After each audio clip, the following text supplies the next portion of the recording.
Once upon a time, in the bustling town of Bramblebrook, there was a humble clockmaker named Eamon. Eamon was known for his skill in crafting the finest timepieces, each clock meticulously made with gears that turned in perfect harmony. His shop, nestled at the corner of a cobblestone street, was filled with clocks of all shapes and sizes, their ticking creating a soothing melody that filled the air. Despite his talent, Eamon led a quiet and solitary life. His only companion was a small, wooden bird perched on the windowsill of his workshop. The bird, a silver sparrow carved by Eamon himself, was his pride and joy. Though the bird was only made of wood and silver, Eamon often found himself talking to it as if it were alive. He would wind it up each morning, and the sparrow would chirp a sweet, mechanical tune. One chilly autumn evening, as Eamon was closing his shop, he noticed a peculiar shimmer in the air. He followed the glimmer to the edge of town, where he found an old, crumbling well hidden beneath a tangle of vines. As he peered into the well, he saw something glinting at the bottom, a small, glowing key. Curiosity getting the better of him, Eamon carefully retrieved the key from the well. It was unlike any key he had ever seen, with intricate designs etched into its surface and a soft, warm glow emanating from it. He turned it over in his hands, wondering what it could unlock. That night, Eamon placed the key on his workbench and went to bed, his thoughts filled with the mystery of the strange find. As he slept, a soft, silver light filled his workshop, and the silver sparrow began to stir. The tiny bird stretched its wings and fluttered off the windowsill, its eyes now glowing with life. The key, too, began to glow brighter, as if in response to the sparrow's awakening. The next morning, Eamon awoke to the sound of soft chirping. Rubbing his eyes, he was astonished to see the silver sparrow flitting about his workshop, its wings moving gracefully as if it were a living creature. The little bird landed on his shoulder and chirped a cheerful tune, as if greeting him. Eamon could hardly believe his eyes. You're alive," he exclaimed, reaching out to gently stroke the sparrow's silver feathers. The bird nuzzled against his hand, its eyes filled with warmth and affection. Realizing that the key must have something to do with this magical transformation, Eamon picked it up and examined it once more. The sparrow chirped excitedly, as if urging him to follow. Trusting the bird, Eamon slipped the key into his pocket and set out on a journey, the sparrow perched on his shoulder. The sparrow led Eamon deep into the heart of the Whispering Woods, a forest known for its ancient trees and hidden secrets. As they ventured deeper into the woods, the trees began to part, revealing a hidden path that glowed with the same soft light as the key. After hours of walking, they arrived at a large, ornate gate made of silver and gold, overgrown with ivy and moss. The gate was adorned with carvings of birds, flowers, and stars, and at its center was a keyhole that matched the size and shape of the glowing key. With a sense of anticipation, Eamon inserted the key into the gate and turned it. The gate creaked open, revealing a magnificent garden bathed in silver light. The garden was filled with vibrant flowers, sparkling fountains, and trees that glistened with dew that shimmered like diamonds. In the center of the garden stood a grand clock tower, its face glowing with the same magical light. The silver sparrow flew ahead, leading Eamon to the base of the clock tower. As they approached, the clock tower chimed, its sound resonating through the air like a melody of bells. Eamon noticed an inscription on the base of the tower. "To those who find the key and the heart of the silver sparrow, the gift of time shall be yours, and the forgotten shall be remembered." Suddenly, the sparrow flew into the clock tower, and as it did, the entire garden began to glow even brighter. The flowers bloomed in vibrant colors, the fountains bubbled with fresh, sparkling water, and the trees rustled with a gentle breeze. The garden, once forgotten, was now alive with magic.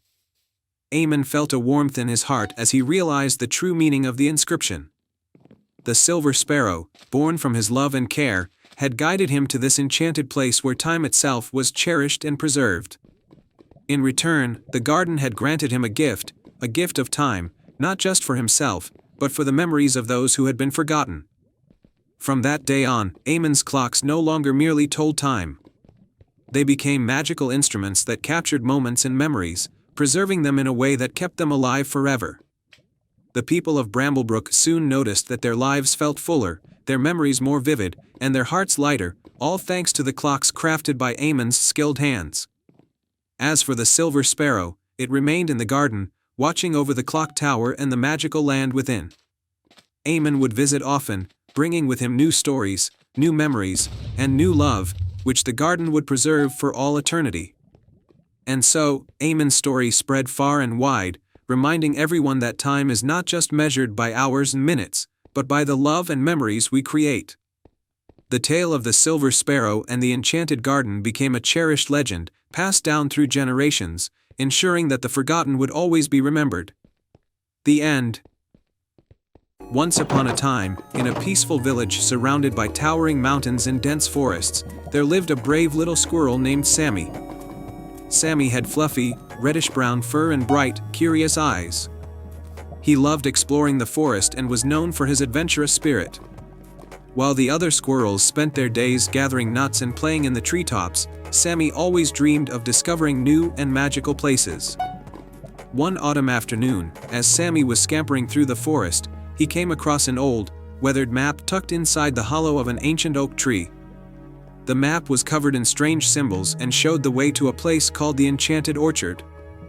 Sammy's heart raced with excitement. He had heard legends about this orchard, a place where magical fruits grew, each with special powers. Determined to find the Enchanted Orchard, Sammy set off on his journey. He followed the map through the thick forest, over bubbling streams, and across rolling hills. As night fell, Sammy found shelter under a large fern and dreamt of the wonders that awaited him. The next morning, Sammy continued his journey. He encountered many challenges along the way. He had to outsmart a cunning fox, navigate a maze of thorny bushes, and cross a rickety old bridge over a deep ravine. But Sammy was brave and clever, and he overcame each obstacle with determination. Finally, after several days of travel, Sammy reached the edge of a vast, hidden valley. In the center of the valley stood the Enchanted Orchard. The orchard was even more beautiful than Sammy had imagined. The trees were tall and majestic, their branches heavy with glowing, magical fruits. Each fruit shimmered with a different color and emitted a soft, enchanting light. As Sammy ventured into the orchard, he noticed a wise old owl perched on one of the branches. The owl had golden eyes and spoke with a deep, soothing voice. "Welcome, brave little squirrel," the owl said. "I am Orion, the guardian of the Enchanted Orchard. What brings you to this magical place?" Sammy explained his journey and his desire to see the magical fruits.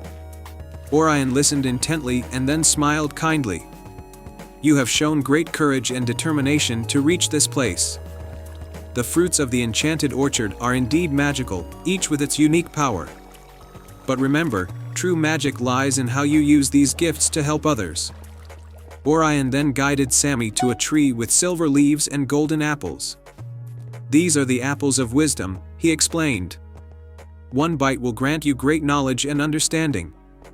Next, they visited a tree with glowing blue berries. "These are the berries of strength. Eating one will give you immense strength and courage." Finally, Orion led Sammy to a tree with bright, rainbow-colored fruits. "These are the fruits of healing. They can cure any ailment and bring comfort to those in pain." Sammy was in awe of the magical fruits, but he remembered Orion's words. He decided to take one of each fruit to share with his village, knowing they could help many. As Sammy prepared to leave, Orion gave him a small, golden acorn. "This acorn holds the essence of the Enchanted Orchard. Plant it in your village, and a part of this magic will always be with you." With the fruits and the golden acorn safely tucked away, Sammy began his journey back to the village. The way back seemed easier, as if the forest itself was helping him. When he finally arrived home, the villagers were amazed by his adventure and the magical fruits he had brought.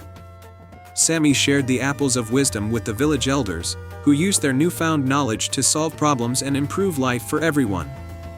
The berries of strength were given to those who needed courage and resilience, and the fruits of healing were used to cure illnesses and heal the injured. The golden acorn was planted in the center of the village, and soon a magnificent tree grew, bearing magical fruits of its own. The village prospered, and the enchanted orchard's magic became a part of their daily lives.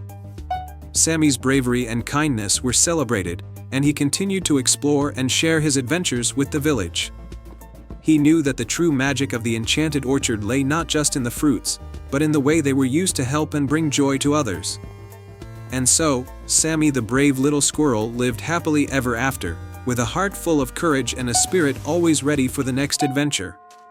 The end. In the heart of the kingdom of Serenia, there was a magical garden known as the Moonlit Garden. This garden, hidden away from the eyes of the world, bloomed only under the light of the full moon. It was said that within its gates lay a hidden treasure that could grant the purest of wishes. Alara, a young woman with a deep sense of wonder and a kind heart, lived in a nearby village. She had heard tales of the Moonlit Garden from her grandmother, who had once spoken of a nightingale that sang melodies to bring joy and healing to those in need. The village had recently fallen into despair due to a terrible illness spreading among the people. Alara decided to find the Moonlit Garden, hoping its treasure might heal her village. Alara began her journey through the enchanted forest, a place where the trees whispered secrets and the air shimmered with magic.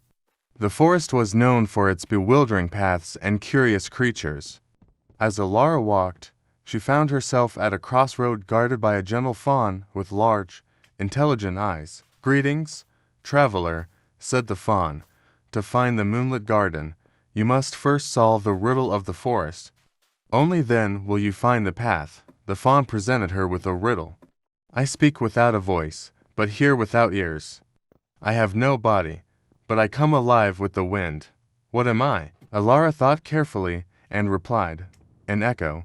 The fawn nodded and pointed her toward a hidden path illuminated by glowing fireflies. Following the path, Alara arrived at a tranquil pond surrounded by willows that swayed gently in the breeze. At the edge of the pond, she saw a silver fish swimming in the moonlight. The fish spoke softly. "To proceed, you must show compassion. A single tear of kindness will unlock the way forward." Alara looked around and noticed a small, injured bird perched on a nearby branch. Its wing was bent, and it chirped weakly. With great care, Alara tended to the bird, soothing it and wrapping its wing with a leaf. As she did so, her heartfelt tears fell gently onto the pond's surface. The pond's water began to glow, and a bridge of moonlight appeared, leading her to the next part of her journey. Alara crossed the bridge and found herself at the base of the Mountain of Stars, a peak that sparkled with celestial light. To reach the top, she had to navigate a steep and winding trail. Along the way, she encountered a wise old owl perched on a stone. "You seek the Moonlit Garden," the owl hooted. "But first, you must climb the mountain and face the guardian of the night." With determination, Alara climbed the mountain, her eyes focused on the shimmering peak. As she reached the top, she saw a grand archway with the guardian, a majestic stag with antlers like silver branches. The stag spoke in a deep, resonant voice. "To pass, you must share a story that reveals the strength of your heart." Alara took a deep breath and recounted the tale of her village's struggles and her journey to find the Moonlit Garden. She spoke of her desire to help those in need and the kindness she had shown along the way. The stag listened intently, and with a nod of approval, he stepped aside, allowing her to enter the archway. As Alara walked through the archway, she was greeted by the breathtaking sight of the Moonlit Garden. The garden was filled with flowers that glowed with moonlight, and the air was filled with the soft, enchanting song of the nightingale. In the center of the garden stood a shimmering fountain with crystal-clear water. The nightingale perched on a branch and sang a melody that resonated with warmth and hope. Its song was so beautiful that it brought tears to Alara's eyes. As she approached the fountain, a soft voice spoke from the water. "You have proven your heart's worthiness. Make your wish, and it shall be granted." Alara closed her eyes and wished for her village to be healed and for the illness to vanish.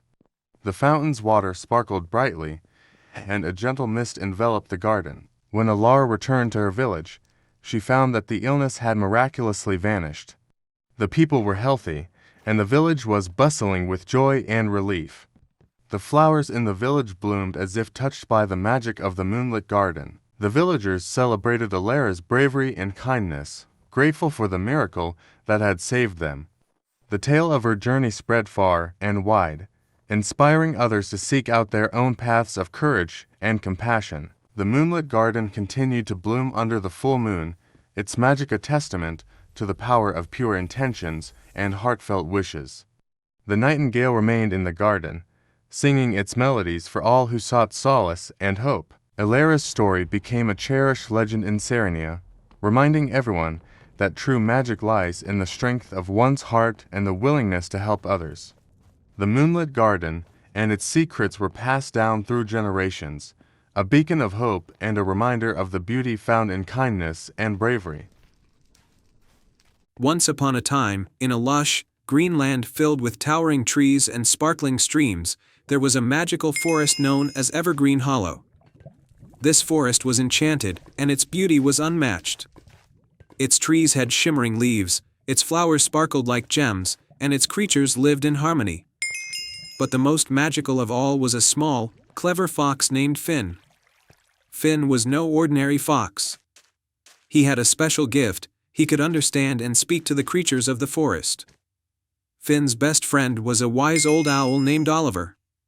Together, they explored every nook and cranny of Evergreen Hollow, always discovering new wonders and sharing stories. One day, while Finn and Oliver were perched on a high branch of an ancient oak tree, they noticed something troubling. The once vibrant colors of the forest seemed to be fading. The flowers drooped, the streams lost their sparkle, and even the cheerful chirps of the birds sounded weary. Finn's keen eyes soon spotted the source of the problem. At the heart of the forest, there stood a great, majestic tree known as the Heartwood Tree. It was said that the Heartwood Tree's magic kept the entire forest alive and vibrant. But now, it looked withered and sad, its branches hanging low, its bark dull and cracked. Oliver, who had seen many things in his long life, explained to Finn, the Heartwood Tree is losing its magic. Legends say that if the Heartwood Tree's light fades completely, the magic of Evergreen Hollow will be lost forever. Determined to save their home, Finn bravely stepped forward. "I'll find out what's wrong and fix it," he declared. Oliver hooted in agreement. "You are brave, Finn. But remember, the Heartwood Tree's magic is linked to the balance of the forest. Seek out the enchanted beings and ask for their help." Finn set off on his quest. He first visited Bella the butterfly, who fluttered around the forest flowers, barely managing to stay aloft.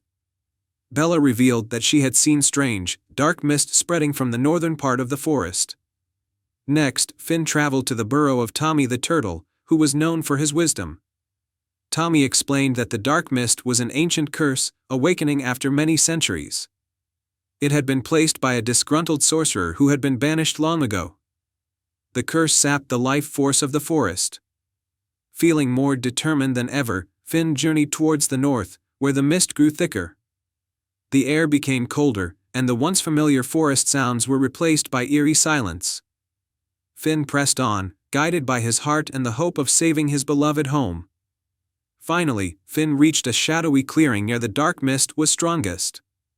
In the center stood an old, twisted figure, the sorcerer who had cast the curse long ago. He was now a mere shadow of his former self, his power diminished but still capable of causing harm. The sorcerer glared at Finn.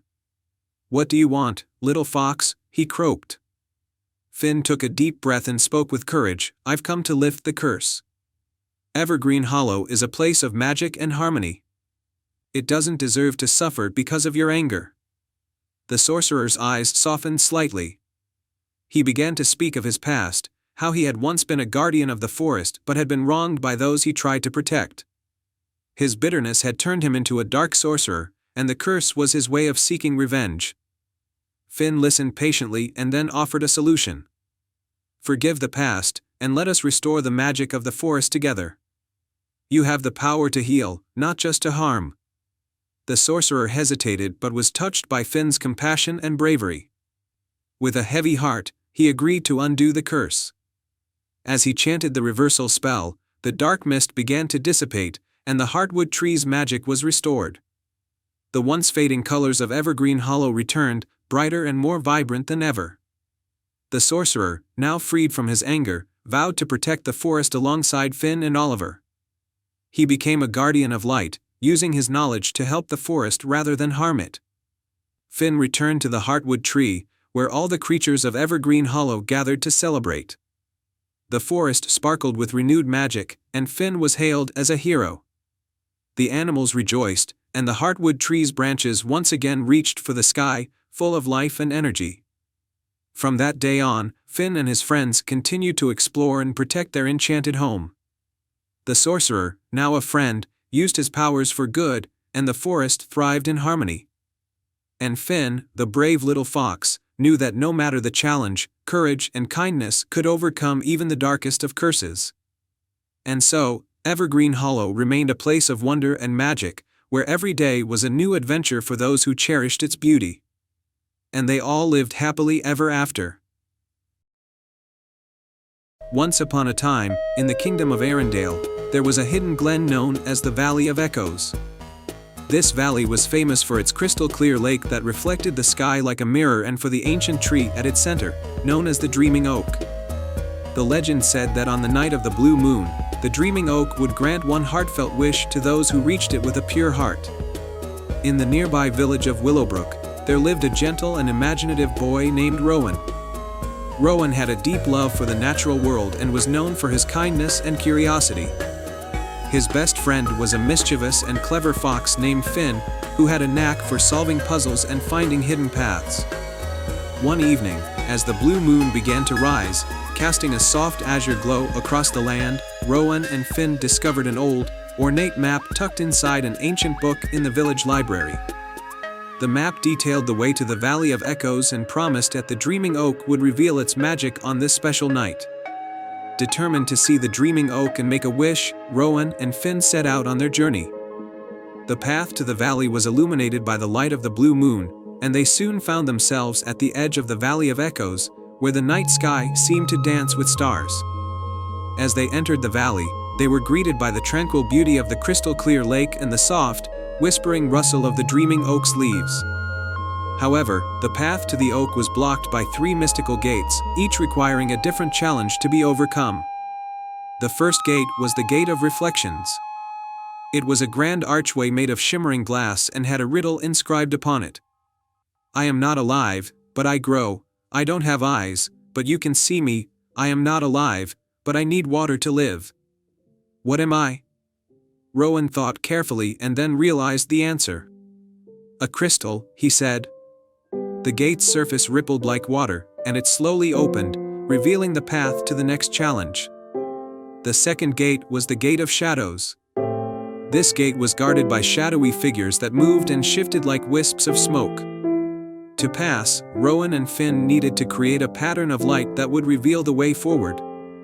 Finn used his quick reflexes to gather glowing fireflies, and Rowan used a lantern to direct their light into a beautiful pattern. The shadows parted, and the gate opened, allowing them to proceed to the final gate. The last gate was the Gate of Harmony. It was adorned with intricate musical notes and required them to create a harmonious melody to open it. Rowan took out a small flute he always carried, and Finn used his paws to tap out a rhythm on a nearby stone. As they played their melody, the notes floated through the air and formed a glowing archway that opened before them, leading them to the Dreaming Oak.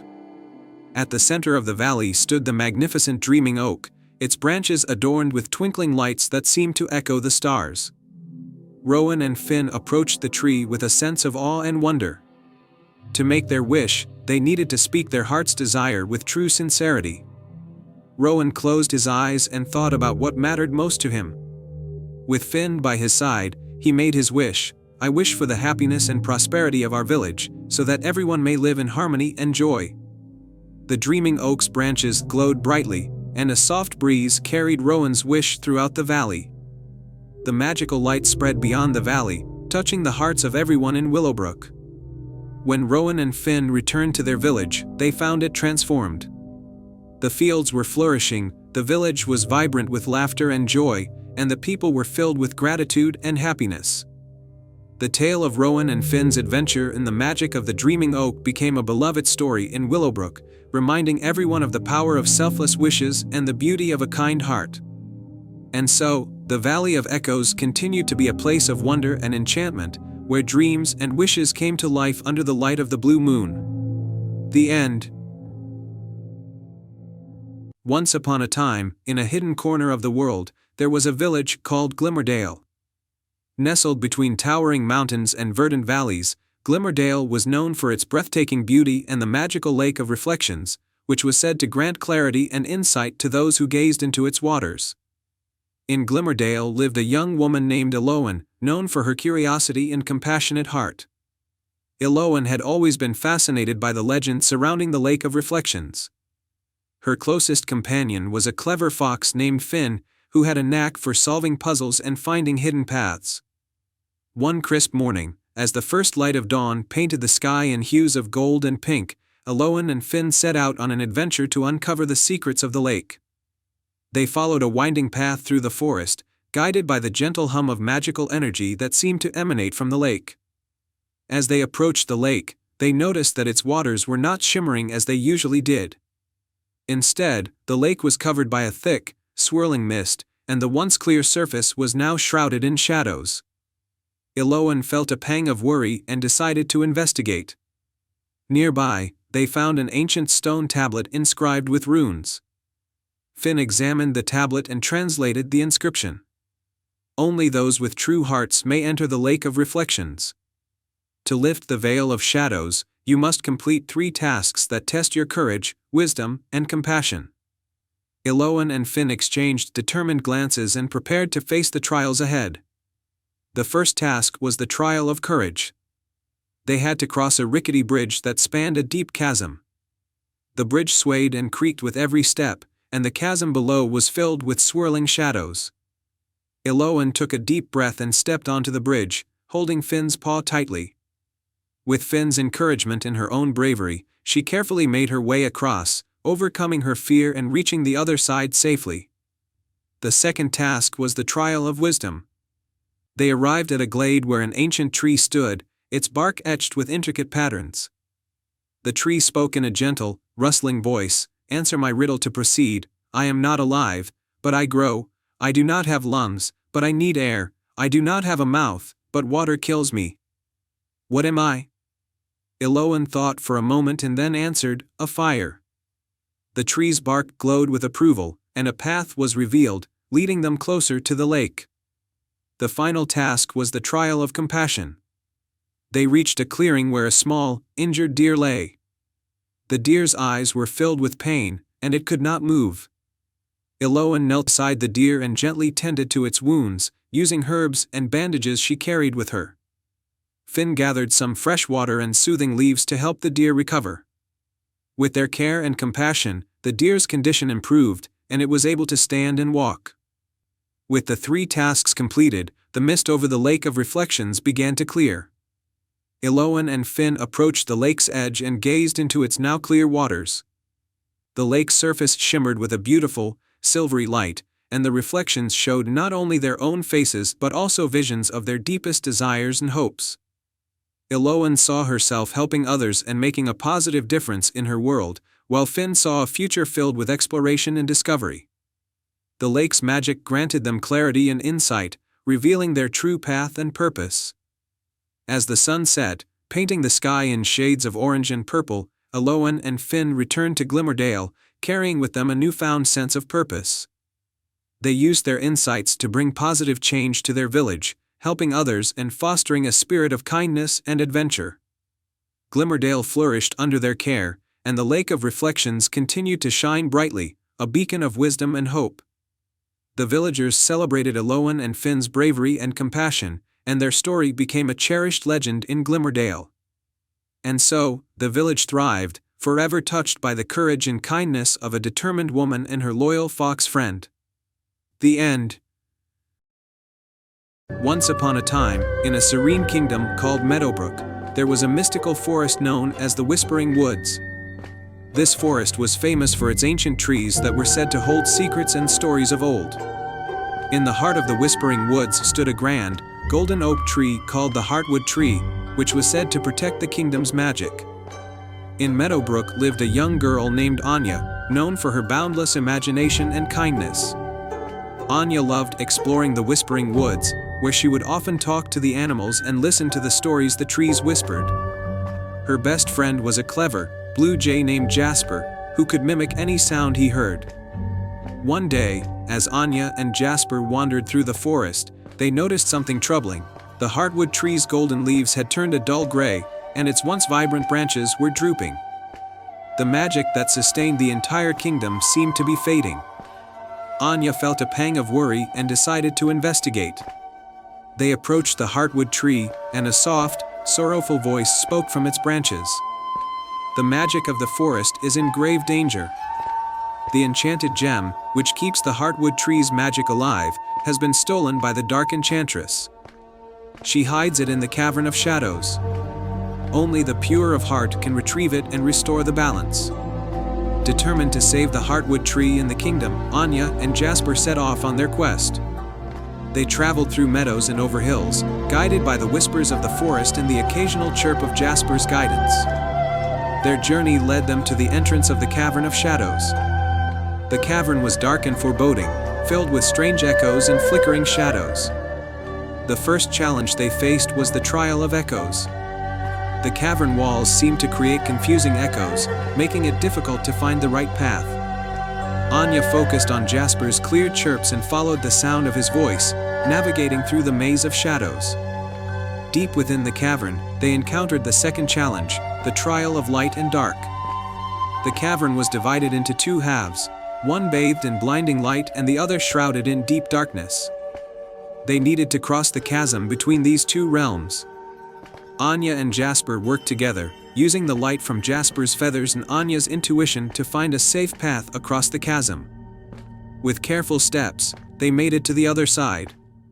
Finally, they reached the heart of the cavern, where the Dark Enchantress awaited. She was a formidable figure, draped in dark robes and with eyes that glowed with an eerie light. The Enchantress held the enchanted gem in her hand, its glow casting strange shadows around her. "You dare to challenge me," the Dark Enchantress said with a cold, menacing tone. "This gem is mine now, and I will not give it up easily." Anya stood her ground and spoke with calm determination. "The enchanted gem belongs to the Heartwood tree and the kingdom it protects.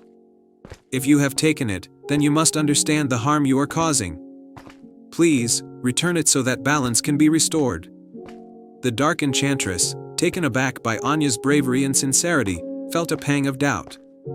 She was used to causing fear and chaos, but had never encountered such genuine compassion. After a moment of hesitation, she slowly handed over the enchanted gem. As Anya took the gem, its light began to shine brightly, dispelling the darkness that surrounded them.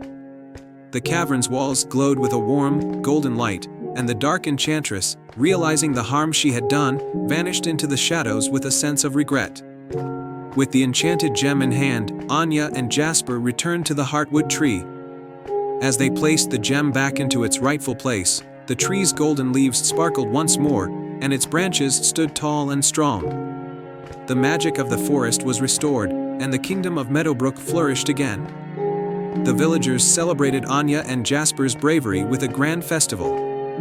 The Heartwood tree glowed brightly, casting a golden light over the entire kingdom. Anya and Jasper's adventure became a cherished story in Meadowbrook, a reminder of the power of courage, kindness, and the magic that lives within every heart. And so, the Whispering Woods in Meadowbrook remained a place of wonder and enchantment, forever touched by the heroism of a brave girl and her loyal blue jay friend. The end. In a quaint village nestled at the edge of a great forest, there lived a humble lantern maker named Elias. Elias was known for crafting the most beautiful lanterns, each one filled with a soft, magical glow that seemed to dance with its own light. His lanterns were cherished by all the villagers, who used them to light up their homes and festivals. One crisp autumn evening, as Elias was closing his workshop, a mysterious old woman appeared at his door. Her cloak was tattered, and her eyes sparkled with an ancient wisdom. She introduced herself as Isolde, a traveler from a distant land. "I have heard of your remarkable lanterns," Isolde said, her voice like a soft breeze.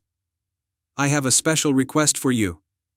Elias welcomed her in and listened as Isolde explained her request. She wanted a lantern that could hold the light of the moon, a lantern that could shine with a magic so pure it would help guide lost souls back to their paths. Elias was intrigued and agreed to the challenge. Isolde handed him a small vial filled with a silvery liquid. "This is moonlight essence," she explained. "It will help you capture the moon's light. But remember, the lantern must be made with a heart full of kindness and courage." The lantern's creation. Over the next few days, Elias worked tirelessly on the lantern. He crafted the frame from the finest silver and adorned it with intricate patterns of stars and moons. Each night, he carefully mixed the moonlight essence into the lantern's glass, watching as the liquid shimmered and glowed with a soft, ethereal light. Despite his efforts, the lantern's light seemed to flicker uncertainly. Elias felt a growing sense of doubt. He worried that he might not be able to create the lantern that Isolde had asked for. One night, as Elias sat by his workbench, he heard a soft knock at his door. It was a young girl named Clara, who had come to ask Elias for help. Her beloved pet cat, Luna, had gone missing, and she was heartbroken. Elias immediately offered to help Clara search for Luna. He took his lantern with him, hoping that its light might guide them. They searched through the village and into the forest, calling for Luna. The lantern's soft glow illuminated their path, but Luna was nowhere to be found. The forest's mystery. As they ventured deeper into the forest, the lantern's light began to shine brighter and steadier. The trees seemed to part for them, guiding their way. Soon, they came across a hidden grove bathed in moonlight. In the center of the grove was a large, ancient tree with a hollow trunk. To their surprise, Luna was curled up inside, safe and sound. Clara's eyes filled with tears of joy as she scooped up her furry friend. Elias noticed something extraordinary. The lantern's light had turned into a warm, steady glow, illuminating the grove with a magical radiance. He realized that the lantern's true power was not just in capturing the moon's light, but in the kindness and courage behind it. The lantern's true magic. When Elias and Clara returned to the village, Isolde was waiting at the workshop. She examined the lantern, now glowing with a steady, magical light that seemed to pulse with life. "You have created something truly special," Isolde said, smiling warmly. "The lantern's magic comes not only from the moonlight essence but from the heart that made it." Isolde explained that the lantern's light had a unique ability to guide and protect those who were lost, reflecting the kindness and courage of the one who crafted it. It had helped Clara find her beloved pet and had illuminated the path in a time of need. A new beginning. With her task completed, Isolde prepared to leave. She thanked Elias for his hard work and presented him with a beautiful, ancient book of lantern-making techniques, filled with spells and designs from across the ages. Elias felt a renewed sense of purpose and inspiration. He continued to make lanterns for the village, but now each lantern was imbued with a bit of the magical glow he had discovered. The villagers marveled at the new light, which seemed to shine with an even more profound magic. As for Clara, she often visited Elias and shared stories of how the lantern's light had guided her and her family through dark times. The lantern had become a symbol of hope and guidance for the entire village. And so, the humble lantern maker and his enchanted lantern brought light and warmth to many lives, thanks to a bit of moonlight, a kind heart, and a touch of magic. The end. In a quaint village surrounded by misty hills and sparkling streams, there lived a humble potter named Finn.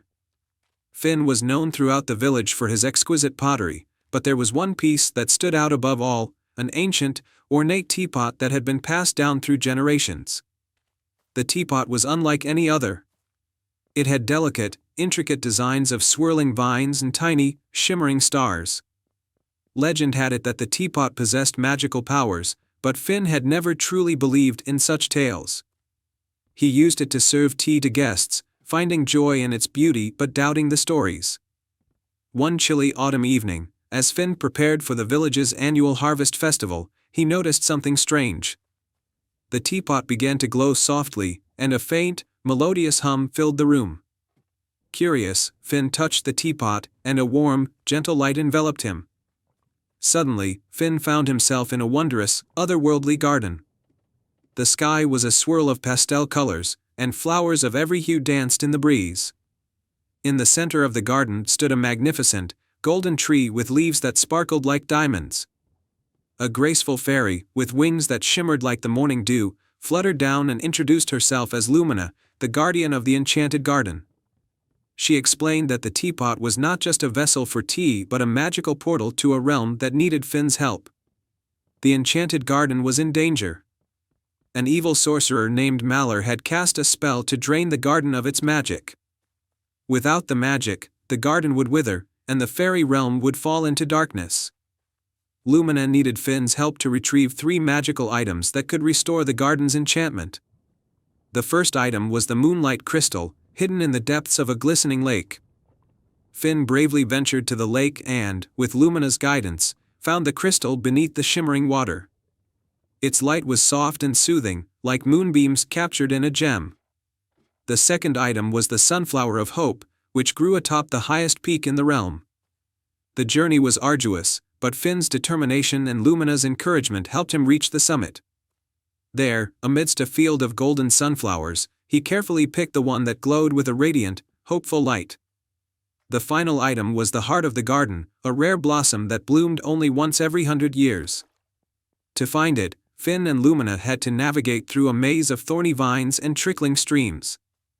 Their path was fraught with challenges, but Finn's bravery and Lumina's wisdom saw them through. At last, they discovered the heart of the garden, a flower that pulsed with a gentle, rhythmic glow. With the 3 magical items in hand, Finn and Lumina returned to the enchanted garden. They placed the moonlight crystal, Sunflower of Hope, and heart of the garden in their designated spots beneath the golden tree. As they did, the garden began to shimmer and glow, its magic returning with a vibrant brilliance. Malor, the evil sorcerer, appeared, furious that his spell had been undone. But the garden's renewed magic was too powerful for him to overcome. With a final burst of light, Malor was banished from the realm, and peace was restored. Lumina thanked Finn with a warm embrace and offered him a small, silver locket as a token of gratitude. "This locket contains a fragment of the garden's magic," she said. "It will allow you to visit the enchanted garden whenever you wish." Finn returned to his village with a heart full of wonder and a story that would be told for generations. The teapot remained in his shop, still glowing faintly from time to time, a reminder of the magical adventure that had forever changed his life. The village celebrated the return of their hero, and the harvest festival that year was the most joyful ever. Finn's pottery thrived, and the teapot became a cherished heirloom, its magic a symbol of hope and adventure. And so, the enchanted garden remained a secret realm of beauty and magic, waiting for the next soul with a brave heart and kind spirit to discover its wonders. Once upon a time, in the quaint village of Everglow, nestled between emerald hills and shimmering streams, there was a legend about a magical lantern. The Lantern of Wishes was said to have the power to grant one heartfelt wish to anyone who found it and used it with a pure heart. The lantern was hidden deep within the enchanted forest, a mystical place where the trees whispered secrets and the creatures spoke in riddles. For many years, the lantern had been lost, and the villagers often spoke of it in hushed tones, hoping that someone would someday find it and make a wish to bring prosperity to their village. In Everglow lived a kind and adventurous young woman named Lila. Lila was known for her generosity and her willingness to help anyone in need. She had always dreamed of embarking on a grand adventure and believed that finding the Lantern of Wishes could bring joy and hope to her village. One crisp autumn morning, Lila set out on her quest. Armed with a sturdy walking stick and a small satchel of provisions, she entered the enchanted forest. As she ventured deeper into the forest, she encountered a mischievous fairy named Faye, who fluttered around her with a glimmering trail of stardust. To find the Lantern of Wishes, Faye chimed, "You must solve 3 riddles. Only then will you discover the path to the lantern."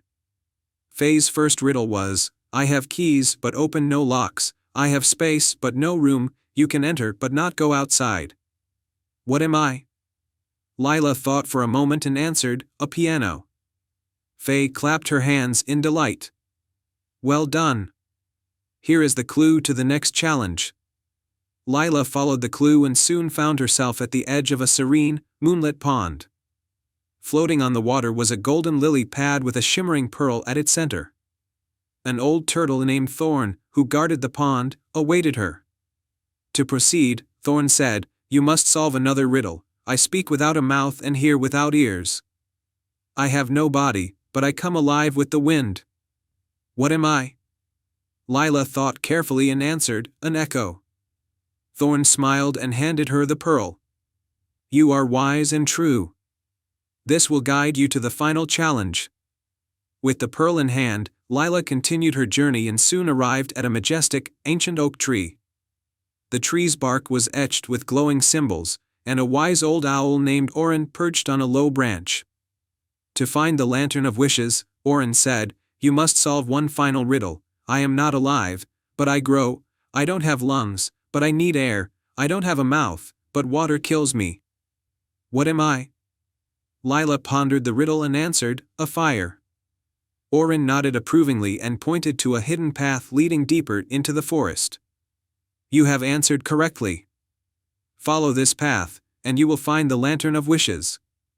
Lila followed the path, which led her to a secluded glade bathed in moonlight. At the center of the glade stood a pedestal with the Lantern of Wishes glowing softly atop it. Lila approached the lantern and gently lifted it from its stand. The lantern's light grew brighter, illuminating the entire glade. With the lantern in her hands, Lila took a deep breath and made her wish. "I wish for the happiness and prosperity of my village, so that every heart in Everglow may be filled with joy and hope."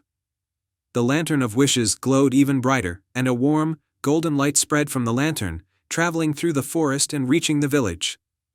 The trees in the forest seemed to hum with harmony, and the air was filled with a sense of peace. When Lila returned to Everglow, she found that her wish had come true.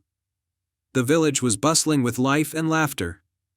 Crops flourished, rivers flowed abundantly, and the villagers' hearts were filled with joy and gratitude. The people of Everglow celebrated Lila's bravery and selflessness. They honored her with a grand feast and a beautiful garden in her name. The lantern was placed in a special place in the village, where its light continued to shine as a symbol of hope and unity. And so, the village of Everglow thrived, and Lila's adventure became a cherished tale passed down through generations. The Lantern of Wishes remained a beacon of hope in the tranquil kingdom of Luminera. Nestled between emerald hills and sparkling lakes, there was a small village known for its peacefulness and harmony. The villagers lived simple lives, their days filled with laughter and joy. However, the kingdom had one mystery that intrigued everyone: the legend of the starling's gift. The legend spoke of a magical starling bird that appeared only once every century. This bird was said to possess a dazzling feather that could grant one extraordinary wish to anyone who found it. The legend had become a source of hope and dreams for the villagers, who often gathered around the old oak tree in the village square to share stories and sing songs about the elusive starling.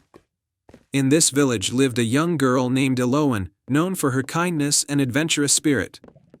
Eloan was fascinated by the legend of the starling's gift and often dreamed of finding the magical bird. She believed that if she could find it, she could make a wish to bring everlasting happiness to her village. One evening, as the sun dipped below the horizon and the sky was painted with hues of pink and purple, Eloan noticed a bright light flickering in the distance. The light seemed to dance and shimmer like a beacon. Determined to uncover its source, she decided to follow it. Guided by the flickering light, Eloan ventured into the enchanted forest that bordered the village. The forest was known for its mystical creatures and magical flora. As she walked deeper into the woods, the air grew cooler, and the light grew brighter, illuminating the path with a soft, golden glow. After walking for what felt like hours, Eloan reached a serene clearing bathed in moonlight. In the center of the clearing stood a majestic tree with silver leaves that glistened like stars. Perched on one of the branches was the starling, its feathers sparkling with an ethereal glow that illuminated the entire clearing.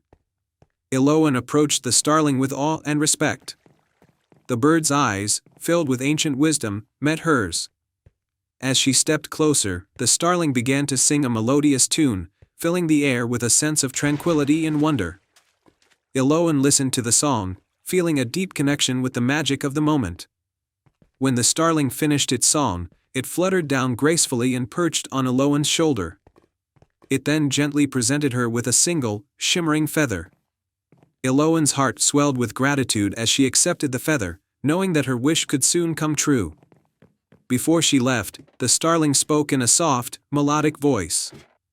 "The gift you seek lies not only in the wish but in the heart of the one who makes it. True magic comes from the love and selflessness with which you use it."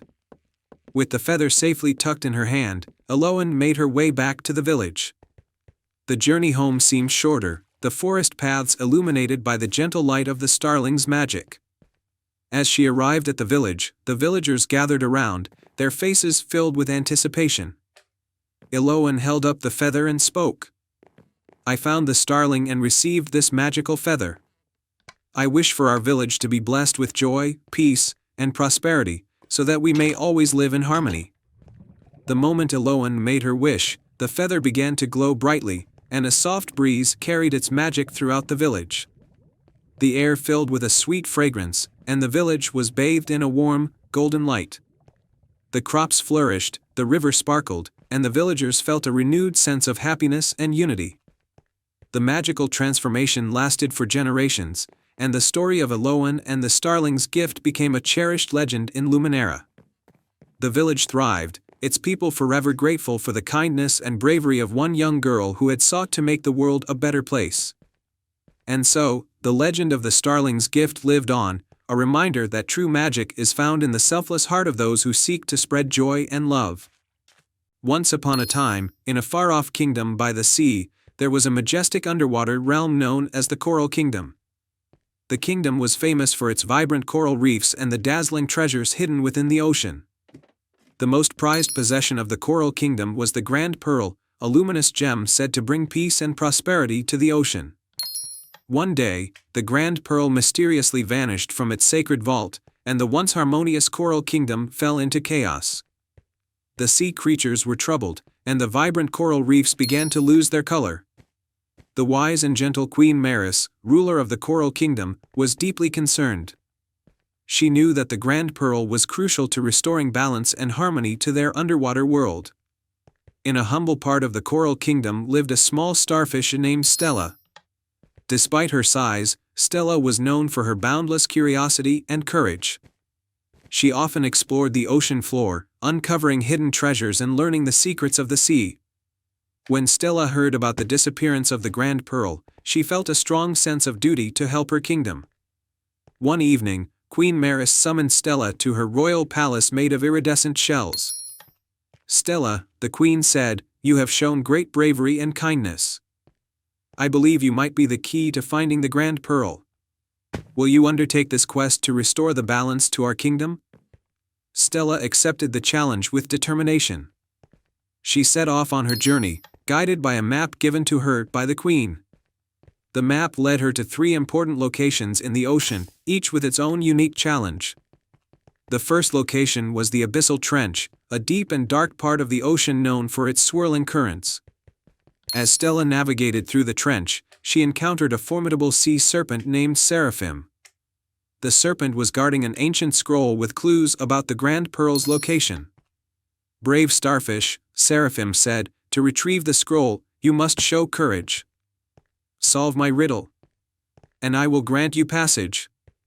The riddle was, I can be cracked, made, told, and played. What am I? Star. Stella thought carefully and answered, a joke.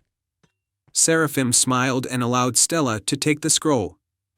The scroll revealed the next location, the Grotto of Echoes.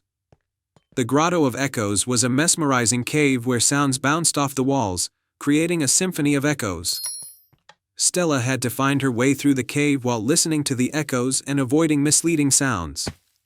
After much patience and careful listening, Stella discovered a hidden chamber where a magnificent seashell lay. Inside the shell was a shimmering key. With the key in hand, Stella followed the map to the final location, the Garden of Luminescence, a beautiful underwater garden where bioluminescent plants glowed softly. In the center of the garden stood a giant clam with a locked shell. Stella used the key to unlock the clam's shell, and inside was the Grand Pearl, radiating its mesmerizing light. But as Stella approached the pearl, a dark shadow loomed over her. It was a jealous and mischief-loving octopus named Zephyr, who had stolen the pearl out of spite. "Return the pearl if you wish to restore the balance," Stella declared. Zephyr, touched by Stella's bravery and kindness, realized the harm he had caused. "I only wanted to see if I could control the pearl's magic," Zephyr admitted. "I never meant to bring discord to the ocean." With a heartfelt plea, Stella persuaded Zephyr to return the grand pearl. Zephyr, seeing the sincerity in Stella's eyes, agreed. As soon as the pearl was restored to its rightful place in the clam, a wave of tranquility spread through the coral kingdom. The reefs regained their vibrant colors, and harmony was restored to the underwater world. The sea creatures celebrated Stella's bravery and kindness, and even Zephyr was welcomed back as a friend. Queen Maris held a grand feast in Stella's honor, praising her for her courage and determination. The tale of Stella's quest and the restoration of the Grand Pearl became a beloved story in the Coral Kingdom, reminding all of the power of bravery, kindness, and the importance of restoring harmony. And so, the Coral Kingdom thrived once more, its waters shimmering with peace and prosperity, forever grateful for the heart of a small starfish who restored their most precious treasure. The end. Once upon a time, in the heart of a dense forest, there was a hidden library known only to a few. This library was unlike any other. It was said to be enchanted, with books that could come to life and stories that could whisk readers away on magical adventures. The library was protected by an ancient spell, and only those with pure hearts and a thirst for knowledge could find it. The guardian of this magical library was an elderly librarian named Alaric. With a long silver beard and wise eyes, Alaric had spent his life ensuring that the library's secrets were kept safe. He loved the library dearly and took great care of its countless books and scrolls. One day, a curious and kind-hearted girl named Alara, who lived in a small village on the edge of the forest, stumbled upon a mysterious map.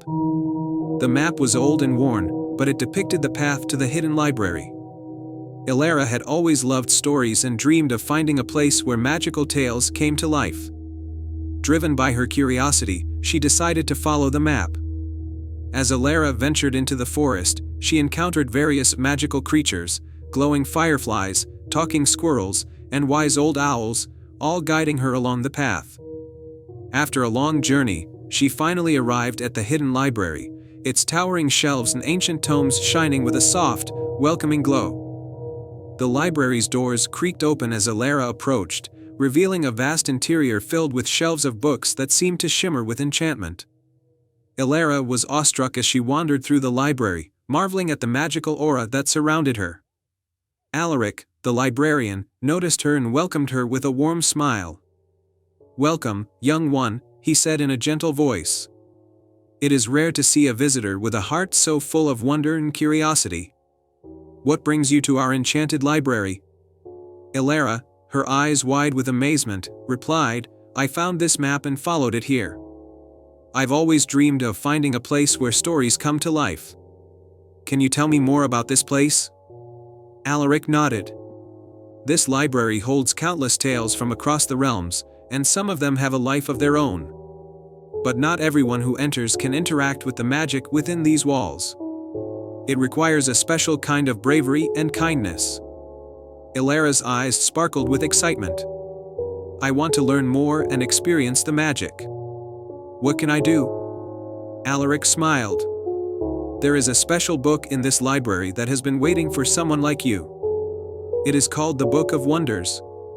To find it, you must solve a riddle and demonstrate the qualities of a true hero." He handed Alara a golden key and said, "This key will open the door to the Book of Wonders, but first, you must solve this riddle. I have cities, but no houses. I have mountains, but no trees. I have water, but no fish. What am I?" Alara thought for a moment and then replied, "A map." "Very good," Alaric said. "Now, follow the path of the golden light to find the door. Use the key to unlock it." Alara followed the golden light that seemed to guide her through the library's endless corridors. She finally reached a large, ornate door with intricate carvings of mythical creatures. With a deep breath, she used the key to unlock it.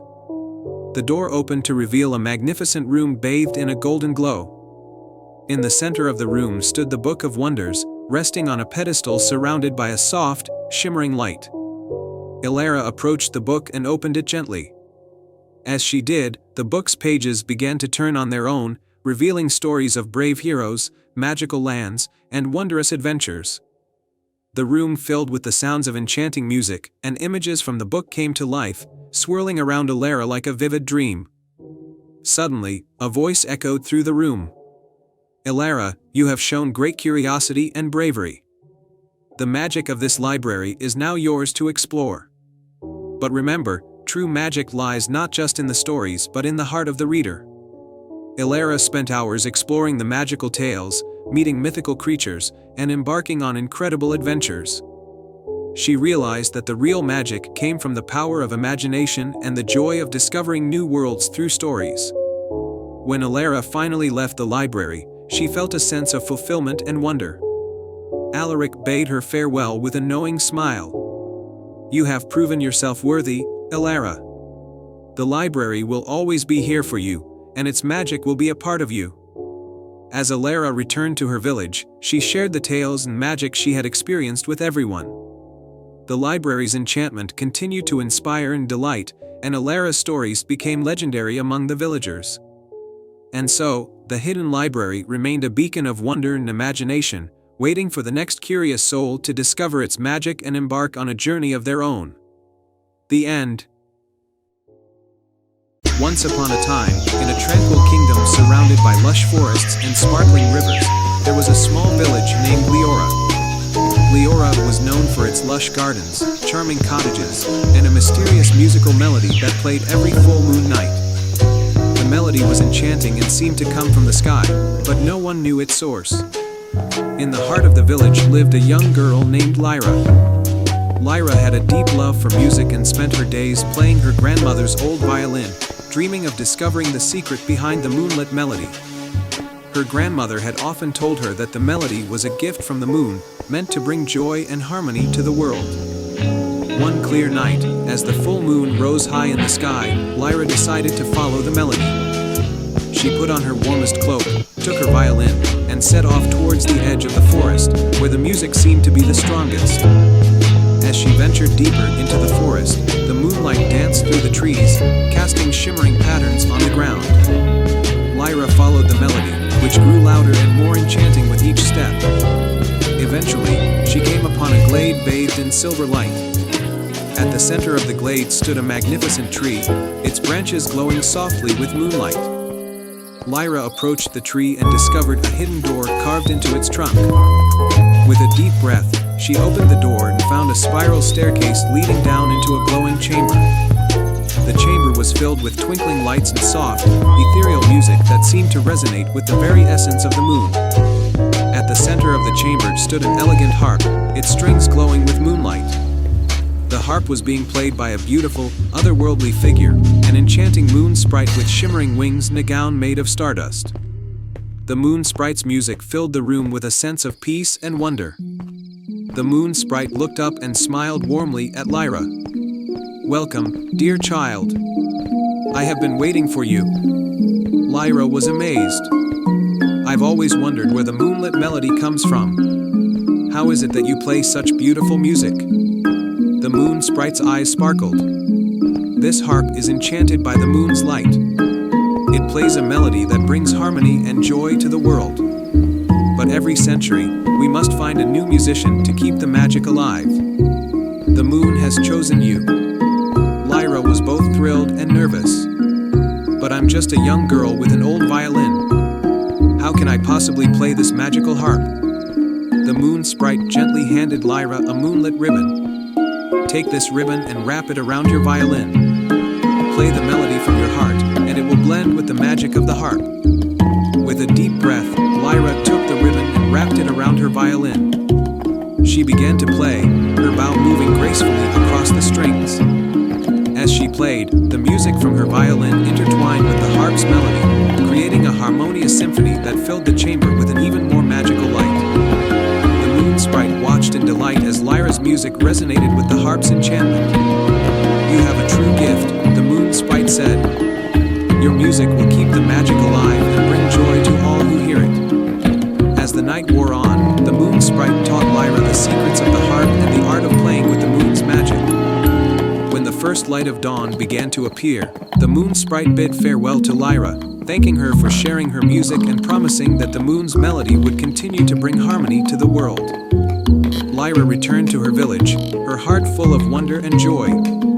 The villagers marveled at the new, enchanting music that filled the nights, more beautiful and captivating than ever before.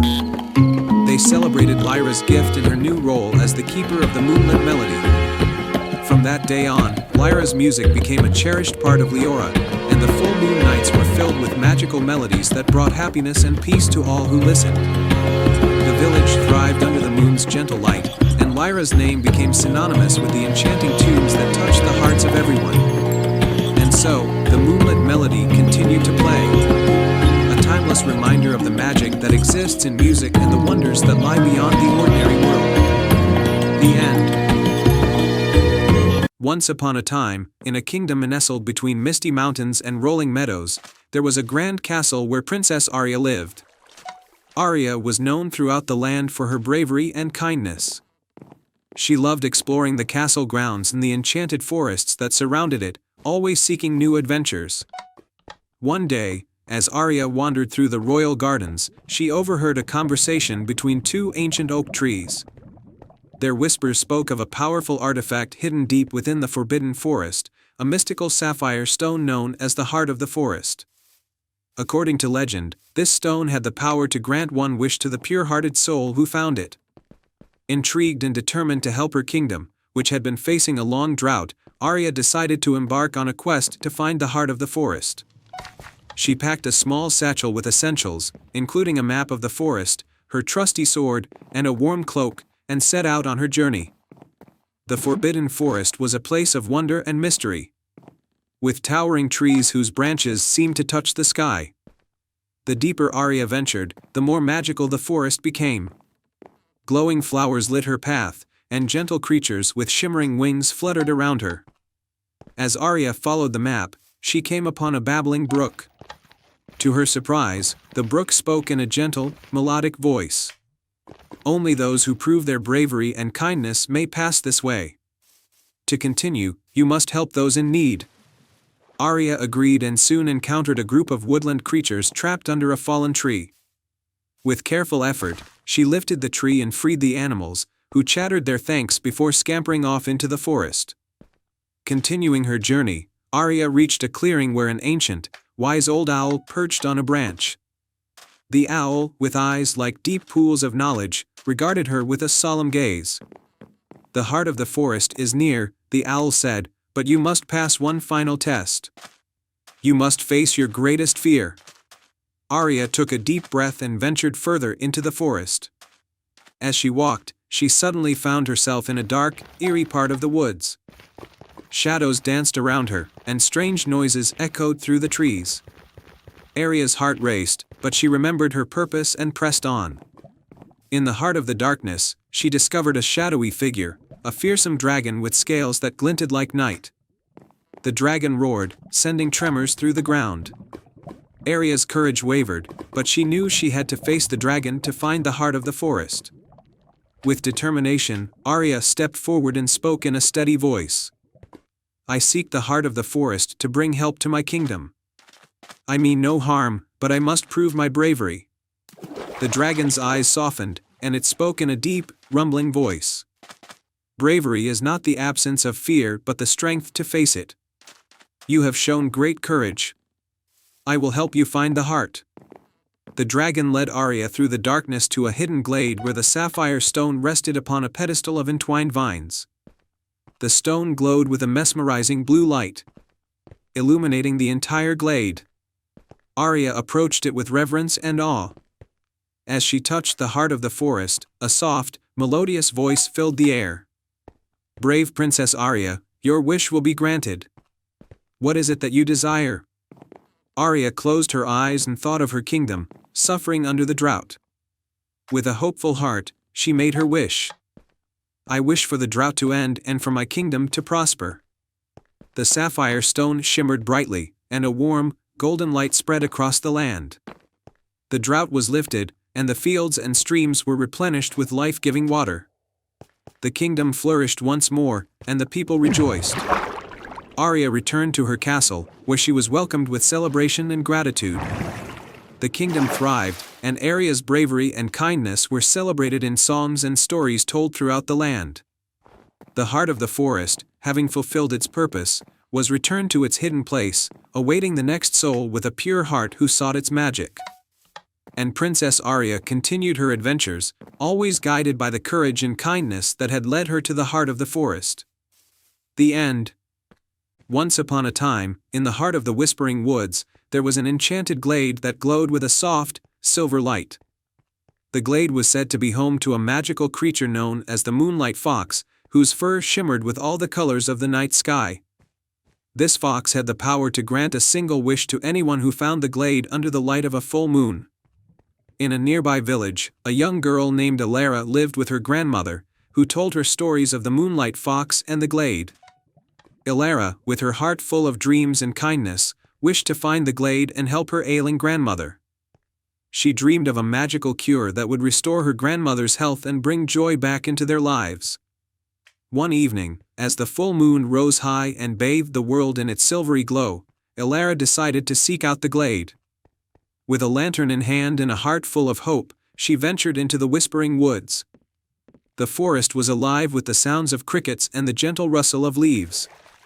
But Elara felt a comforting warmth guiding her way.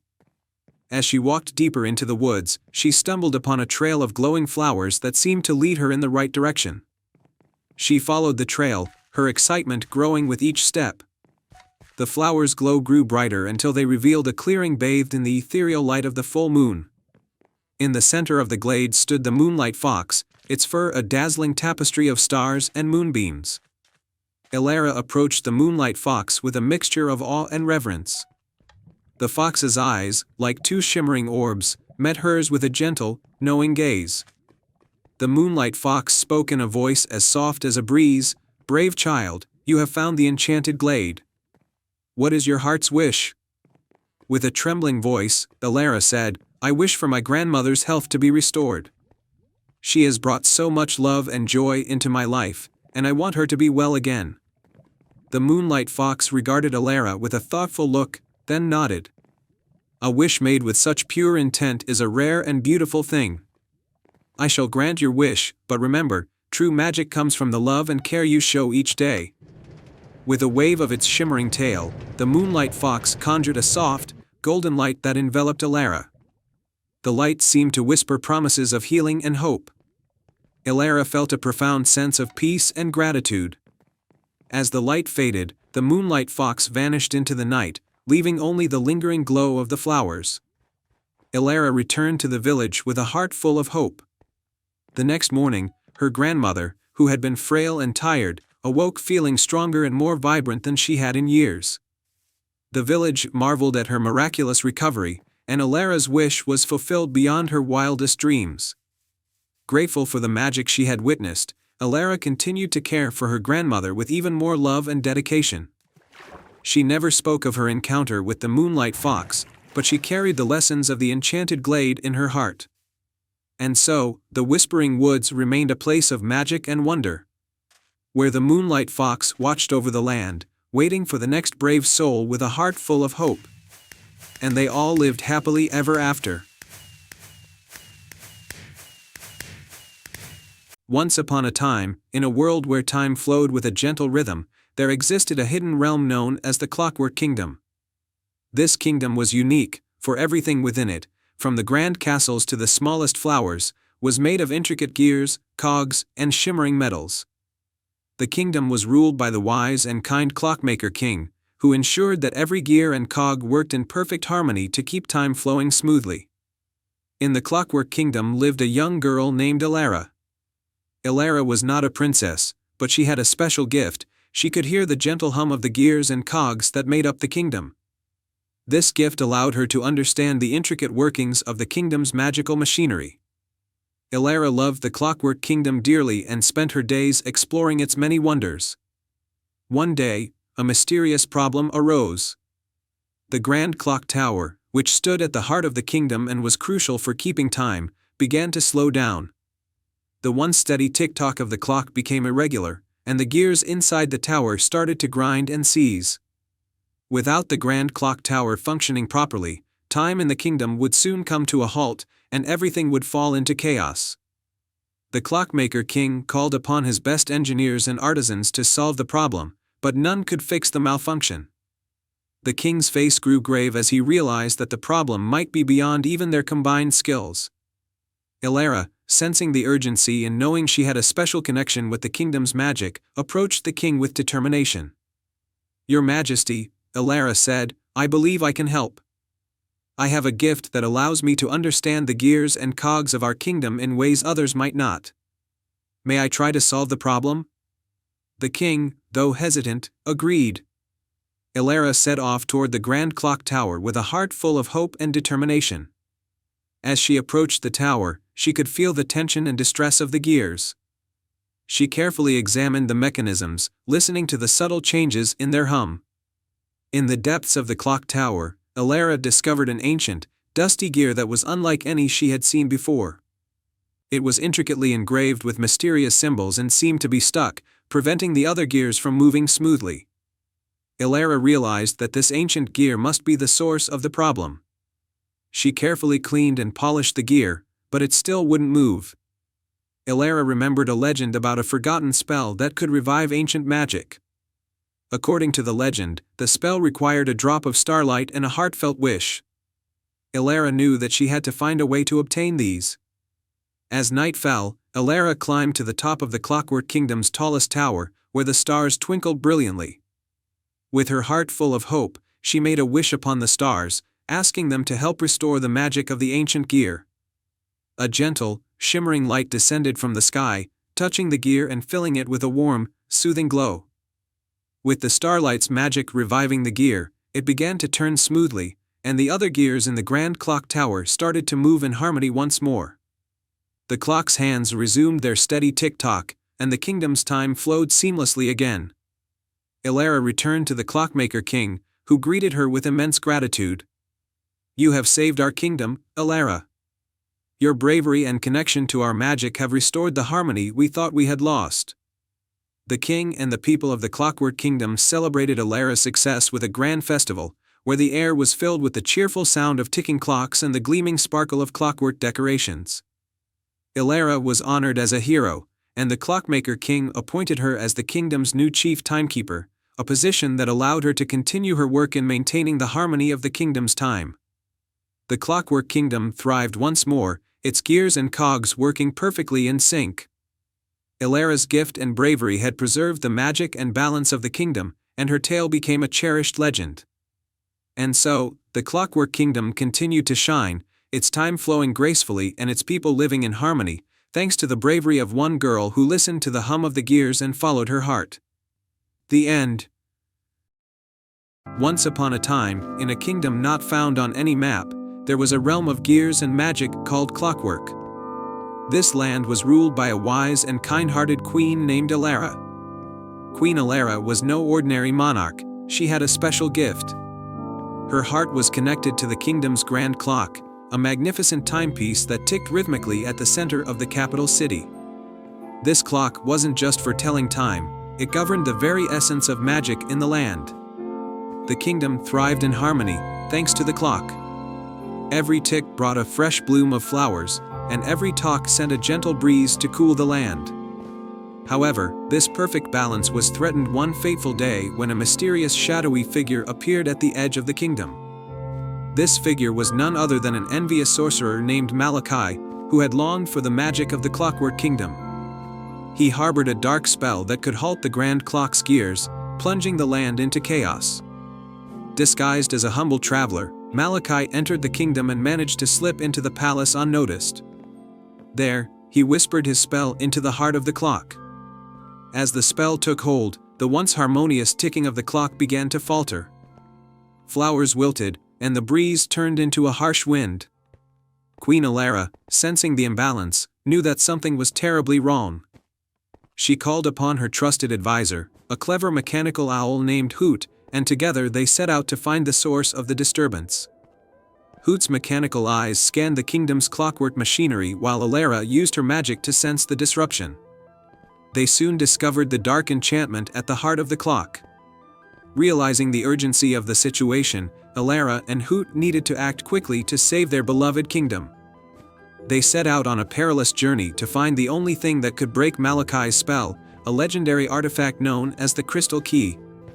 This key was said to be hidden deep within the enchanted forest, guarded by ancient beings and tricky puzzles. The enchanted forest was no ordinary woodland. Its trees whispered secrets, and its paths shifted with every step. Alara and Hoot ventured deeper into the forest, facing numerous challenges. They solved riddles posed by talking animals, navigated through shifting illusions, and even braved the trials of the Forest Guardian, a majestic stag with eyes like glowing emeralds. At the heart of the forest, they finally reached the hidden sanctuary where the crystal key lay.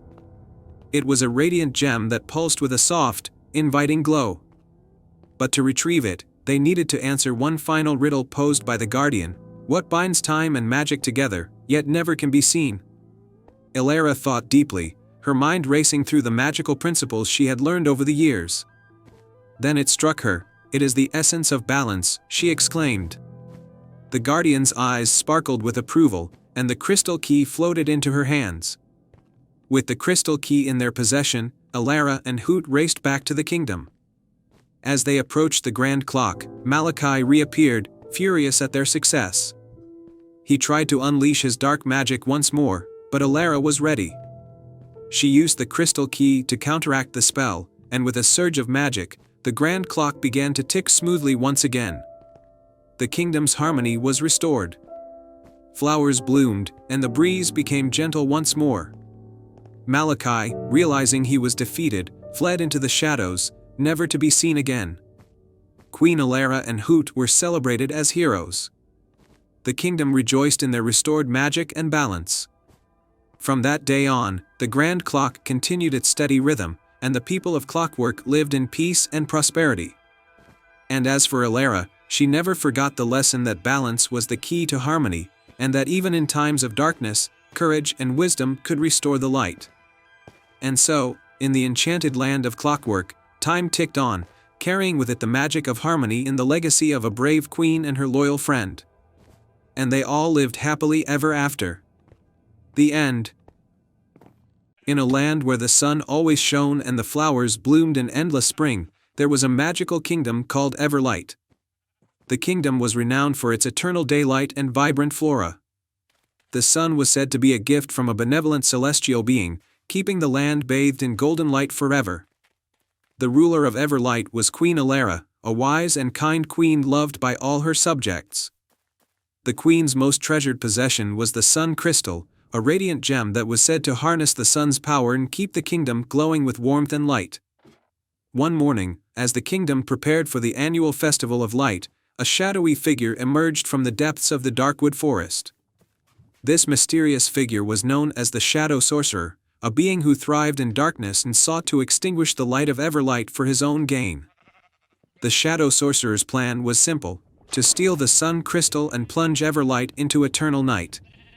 Using dark magic, he crept into the castle and managed to steal the crystal from its sacred resting place. As he fled back into the forest, the sky over Everlight grew dim, and the once vibrant kingdom began to fade into shadow. Queen Alara, seeing the impending darkness, called upon her most trusted guardian, Sir Rowan. Sir Rowan was a brave and noble knight, known for his courage and loyalty. The queen entrusted him with a quest: to retrieve the sun crystal and restore light to Everlight. "You must travel to the heart of the Darkwood Forest," Queen Alara instructed. "There, you will find the Shadow Sorcerer's lair. But be cautious, for the forest is filled with treacherous paths and enchanted creatures." Sir Rowan accepted the challenge and set off on his quest. As he entered the Darkwood Forest, he was met with eerie silence and creeping shadows. The forest seemed to shift and change, with paths appearing and disappearing as he walked. Despite the darkness, Sir Rowan pressed on. His courage and determination guided him through the maze-like forest until he reached a clearing with an ancient, crumbling tower. The tower was surrounded by swirling mist and dark magic, and Sir Rowan knew he had found the Shadow Sorcerer's lair. Inside the tower, the Shadow Sorcerer was preparing to harness the power of the Sun Crystal. The room was dimly lit by the crystal's stolen light, which flickered weakly in the sorcerer's grasp. "Stop right there," Sir Rowan called out, drawing his sword. The Shadow Sorcerer turned, his eyes glowing with dark fire. "You are too late, brave knight. With the Sun Crystal in my possession, I will cast Everlight into eternal darkness, and no one will ever see the sun again." A fierce battle ensued. Sir Rowan's sword clashed with the sorcerer's dark magic, and the room was filled with flashes of light and shadow. Despite his skill and bravery, Sir Rowan struggled against the sorcerer's powerful spells. Just as the battle seemed lost, Sir Rowan remembered an old tale told by the villagers. It was said that the only way to defeat the Shadow Sorcerer was to harness the true light within one's heart. With renewed resolve, Sir Rowan focused on his love for his kingdom and his desire to restore light to Everlight. Channeling his inner strength, Sir Rowan held his sword high and called upon the power of his heart. A brilliant, golden light burst forth from his sword, illuminating the entire tower. The Shadow Sorcerer, overwhelmed by the purity of the light, was thrown back and the Sun Crystal was knocked from his grasp. With a final, desperate effort, Sir Rowan seized the Sun Crystal and held it aloft. The crystal's light began to grow stronger, dispelling the shadows and filling the tower with radiant warmth. The Shadow Sorcerer, unable to withstand the power of the true light, vanished into the darkness, never to be seen again. Sir Rowan returned to Everlight, the Sun Crystal glowing brightly once more. The kingdom's skies cleared, and the sun's golden light returned, bathing the land in its warm embrace. Queen Alara and the villagers greeted Sir Rowan with great celebration and gratitude. The Festival of Light was held in honor of his bravery, and the story of Sir Rowan's quest became a cherished legend in Everlight. The kingdom flourished under the sun's eternal light, and the tale of Sir Rowan and the Sun Crystal was passed down through generations, reminding everyone that true light comes from within and that even in the darkest times, courage and love can restore the brightest light. Once upon a time, in a picturesque village surrounded by rolling hills and vibrant meadows, there was a legend about a hidden melody that could bring peace and harmony to anyone who heard it. The melody was said to be hidden deep within a magical forest, known as the Whispering Woods, where the trees sang softly with the wind and the streams babbled gentle tunes.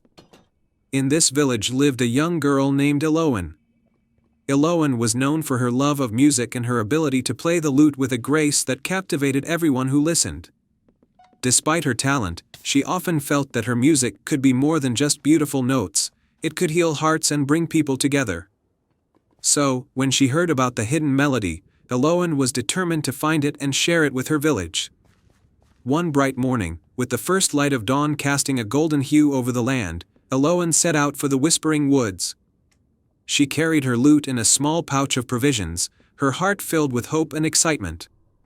As she entered the forest, the trees seemed to welcome her with a soft rustling, and the air was filled with the sweet scent of blooming flowers. The forest was alive with gentle sounds, as if the trees were whispering secrets and the birds were singing in harmony. Elowen followed a winding path that led deeper into the woods. The path was lined with glowing mushrooms and delicate, luminescent flowers that seemed to guide her way.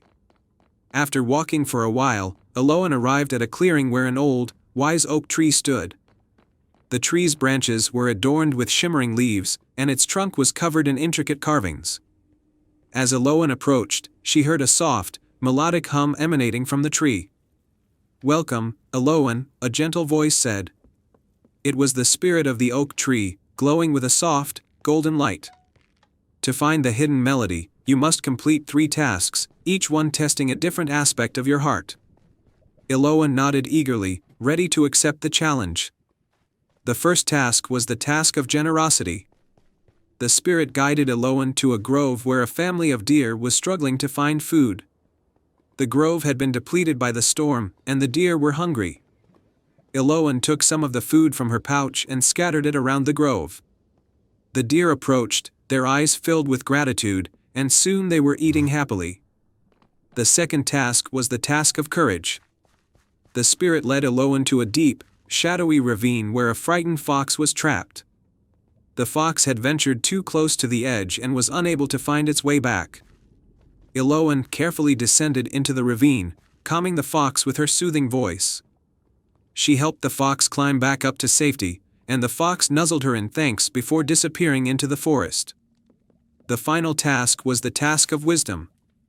Eloan was presented with a riddle inscribed on a stone pedestal, asterisk, I can be cracked, made, told, and played. What am I? Star. Eloan pondered the riddle, remembering her own experiences and the lessons she had learned.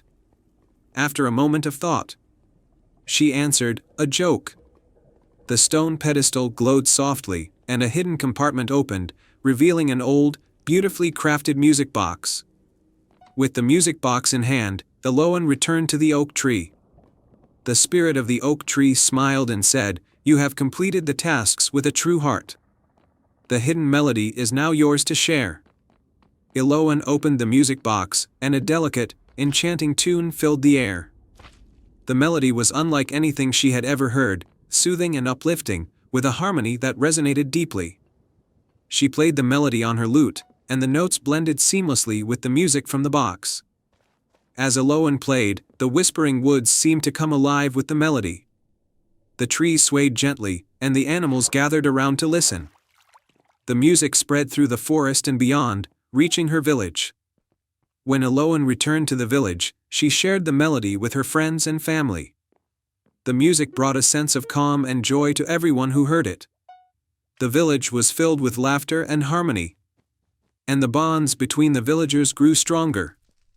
The hidden melody became a cherished part of the village's traditions, and Eloan's music was celebrated as a gift from the whispering woods. The forest continued to hum its gentle tunes, and the village thrived in peace and unity.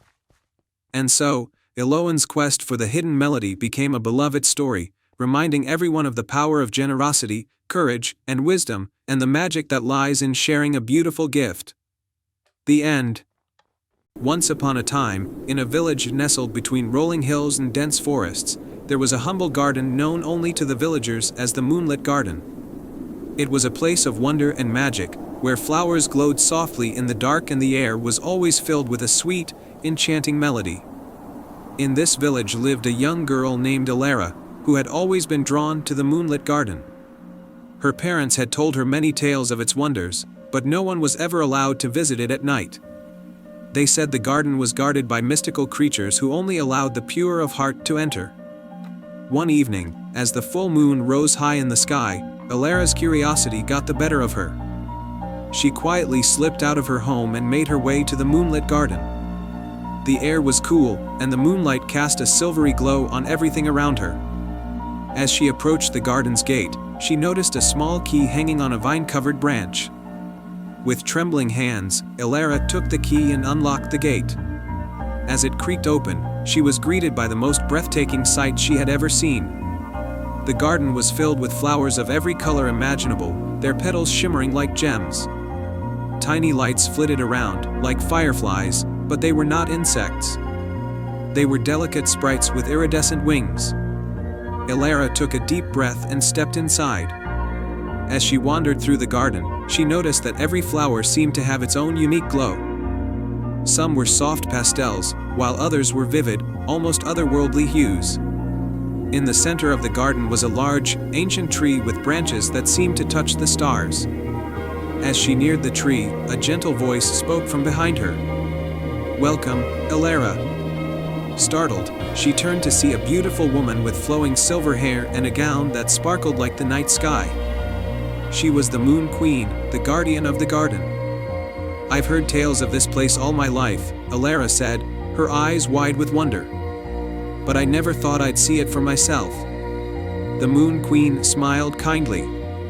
"The Moonlit Garden is a place of magic and dreams. It only reveals itself to those who seek it with a pure heart. You have shown great courage and curiosity, and for that, you are welcome here." Elara felt a warm glow of happiness and asked, "Can I stay and explore?" The Moon Queen nodded. You may stay as long as you wish, but remember, the magic of the garden must be respected. There is one special flower here, known as the midnight blossom, that blooms only under the light of the full moon. It is said to grant a single wish to those who find it. With that, the Moon Queen vanished into a swirl of stardust, leaving Elara to explore the garden. She wandered among the flowers, her eyes scanning for the midnight blossom. As the night grew deeper, the garden seemed to come alive even more.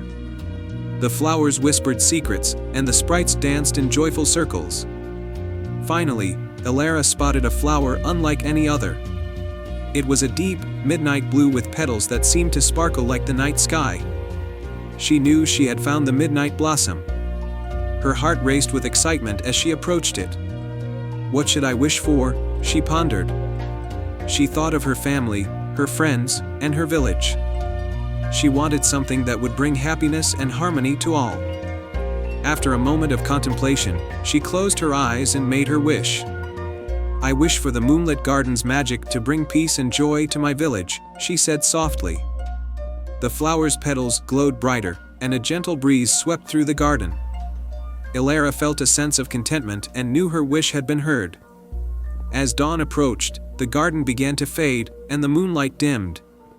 Elara found herself standing outside the garden's gate once more. She glanced back one last time and saw the gate gently closing, as if to say farewell. Returning to her village, Elara found it to be transformed. The once quiet streets were now bustling with joy and laughter.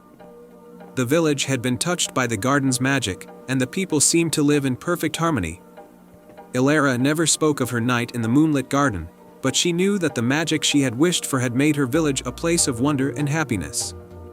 And every now and then, on a clear, moonlit night, she would look up at the sky and smile, knowing that the magic of the moonlit garden was always watching over her. And so, Elara lived happily ever after, in a village where dreams and magic came true. Once upon a time, in a land where the mountains kissed the sky and the rivers sang soft lullabies, there was a quaint village called Briarwood. The village was nestled at the edge of an enchanted forest, known for its magical flora and mystical creatures. The centerpiece of this forest was the Moonflower Grove, a magical place where the rare moonflowers bloomed only under the light of the full moon. Moonflowers were said to possess a melody that could heal hearts and bring peace to troubled souls. However, they bloomed only once every century, making them a rare and precious gift. The villagers cherished these flowers, but the secret to their magical melody was known only to a few. In Briarwood lived a young girl named Arya. Arya was known for her beautiful singing voice, which had the power to soothe even the most troubled heart. She had always been fascinated by the moonflowers and dreamed of hearing their legendary melody. One day, as the time approached for the moonflowers to bloom, a heavy storm struck Briarwood. The storm lasted for days, and the village was left in disarray. The villagers were worried that the moonflowers would be ruined and their precious melody lost. Determined to save the flowers and bring hope to her village, Arya decided to venture into the Moonflower Grove. She knew the forest well but had never ventured into the heart of the grove where the moonflowers bloomed. She hoped that her singing could coax the flowers into blooming despite the storm's aftermath. With a lantern in hand and a heart full of hope, Arya set out into the enchanted forest.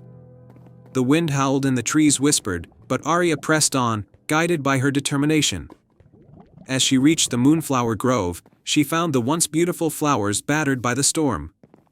The petals were drooping, and the ground was wet and muddy. Arya took a deep breath and began to sing. Her voice, soft and melodious, floated through the grove like a gentle breeze. She sang of hope and renewal, of the strength of the village and the beauty of the moonflowers. Her song seemed to resonate with the very heart of the forest. As Arya sang, something magical began to happen. The moonflowers, though battered, started to respond to her melody. Their petals began to shimmer with a soft, silver light, and the gentle melody of their bloom began to weave through the air. The storm clouds parted slightly, allowing a sliver of moonlight to touch the flowers. The moonflowers glowed brighter with each note Arya sang. The grove, once dark and desolate, began to fill with a warm, soothing light. The melody of the flowers mingled with Arya's song, creating a harmonious symphony that resonated through the forest. Soon, the grove was alive with the enchanting melody of the moonflowers. Their music was so beautiful and healing that it seemed to lift the very spirits of the storm-touched land. The villagers, who had been anxiously waiting at the edge of the forest, heard the magical melody and knew that Arya had succeeded. When Arya finally returned to Briarwood, she was greeted with cheers and gratitude. The village was bathed in the soft, calming light of the moonflowers, and their melody brought peace and comfort to everyone. The storm had passed, and the land seemed to have been renewed by the magic of the moonflowers and Arya's song. The story of Arya and the moonflowers became a cherished legend in Briarwood. The villagers learned that even in the darkest times, hope and determination could bring light and beauty. The Moonflower Grove remained a symbol of magic and renewal, and Arya's song continued to be sung in the village, a reminder of the power of music and the enduring spirit of the human heart. And so, Briarwood thrived, forever touched by the melody of the moonflowers and the courage of a young girl who believed in the magic of her song. The end. Once upon a time, in a charming village nestled at the edge of an ancient forest, there lived a young baker named Emma. Emma was known for her delectable pastries and warm, kind heart. Every morning, the smell of fresh bread and sweet rolls would waft through the village, drawing people to her cozy bakery. Emma loved her village, and she loved to see the smiles her treats brought to people's faces. One evening, as Emma was closing her bakery, an old woman with a tattered cloak and a weathered face hobbled in. She looked tired and hungry. Emma, without a second thought, offered the woman a warm meal and a place to rest. The old woman thanked her and, after finishing her meal, revealed that she was a powerful enchantress named Elara. "Kind Emma," Elara said, "you have shown me great kindness. In return, I shall grant you a boon. Ask for anything, and if it is within my power, I will grant it." Emma, always thinking of others, asked, "Can you lift the curse that has befallen the enchanted forest? The villagers say it is filled with dangerous creatures and dark magic. If the forest were safe again, our village could thrive." Elara nodded solemnly. "The curse on the forest is strong, but it can be broken by someone with a pure heart and unwavering courage. You must venture into the forest, find the heart of the forest, and cleanse it with this enchanted water."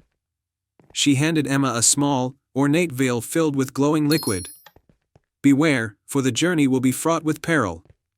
Determined to save her village, Emma set out at dawn the next day. She packed a small bag with food, water, and the enchanted vial. The villagers, though worried for her safety, wished her well and prayed for her safe return. As Emma entered the enchanted forest, she felt a chill in the air. The trees were tall and twisted, their branches like skeletal fingers reaching for the sky. Shadows flitted between the trees, and eerie sounds echoed through the forest. Emma's heart pounded with fear, but she pressed on, determined to break the curse. After hours of walking, Emma came across a wounded fox lying by the side of the path. Its leg was caught in a cruel trap. Emma's heart went out to the poor creature, and she gently freed it from the trap, bandaging its wound with a strip of cloth from her dress. "Thank you, kind human," the fox said, to Emma's surprise. "I am Finn, Gun of the forest. Your compassion has earned my trust. I will guide you to the heart of the forest." With Finn by her side, Emma felt more confident. They journeyed deeper into the forest, encountering various magical creatures along the way. Some were friendly and offered their help, while others were hostile and had to be avoided. Finn's knowledge of the forest paths proved invaluable. Eventually, they reached a clearing where a magnificent tree stood. Its trunk was wide and ancient, its branches spreading out like a protective canopy. This was the heart of the forest. However, it was surrounded by a dark, swirling mist and guarded by a fearsome creature, a gigantic, black wolf with eyes that glowed like embers. The wolf growled menacingly as Emma approached, but she stood her ground. "I come to break the curse and restore the forest," she declared, holding up the vial of enchanted water. The wolf lunged at her, but Finn leapt forward, distracting the beast. Seizing the moment, Emma ran to the tree and poured the enchanted water onto its roots. The ground trembled, and a brilliant light erupted from the tree, dispelling the dark mist and sending the wolf fleeing into the shadows. The forest began to transform. The twisted trees straightened, flowers bloomed, and sunlight filtered through the canopy. The curse was broken. Ilara appeared before Emma, her face filled with pride. "You have done it, brave Emma. You have saved the enchanted forest and your village. Your courage and kindness have restored balance to the land." Emma returned to her village as a hero. The villagers celebrated her bravery, and soon, the once feared enchanted forest became a place of wonder and beauty. People from near and far came to visit, bringing prosperity to the village. Emma continued to bake her delicious treats, but now, her bakery was even more popular. She often took walks in the now enchanted forest, where she was always greeted by her friend Finn and the other magical creatures she had met on her journey. And so, the tale of Emma, the brave little baker who broke the curse of the enchanted forest, was passed down through generations, a reminder of the power of kindness, courage, and a pure heart. The end. Once upon a time, in a kingdom surrounded by rolling hills and lush meadows, there was a village called Rivendell. The villagers were kind and hardworking, and they had one beloved tradition. Every year, they would celebrate the Festival of Lights, which illuminated the entire village with glowing lanterns. However, one year, a mysterious fog descended upon the village, making it impossible for the villagers to light their lanterns. In this village lived a young girl named Leora. She was known for her bright spirit and unyielding curiosity. She loved the Festival of Lights more than anything and was determined to find a way to save it. The village elders, though concerned, had given up hope, believing that the fog would never lift. One day, as Leora wandered through the forest near Rivendell, she stumbled upon an old, forgotten path. Driven by her desire to help, she followed the path deep into the forest. After hours of walking, she found herself in front of a grand, ancient oak tree. The tree had a door carved into its trunk, which seemed to glow faintly. With a deep breath, Leora opened the door and stepped inside. The inside of the tree was a magical chamber, filled with glowing mushrooms and crystal-clear streams. In the center of the chamber was a wise old elf named Thorn, who had been guarding a special lantern for centuries. Thorn welcomed Leora and explained that the lantern was no ordinary one. It was the Lantern of Leora, named after a brave ancestor of hers who had once saved the kingdom from darkness. The lantern had the power to lift any magical fog, but it needed to be activated by someone with a pure heart and great courage.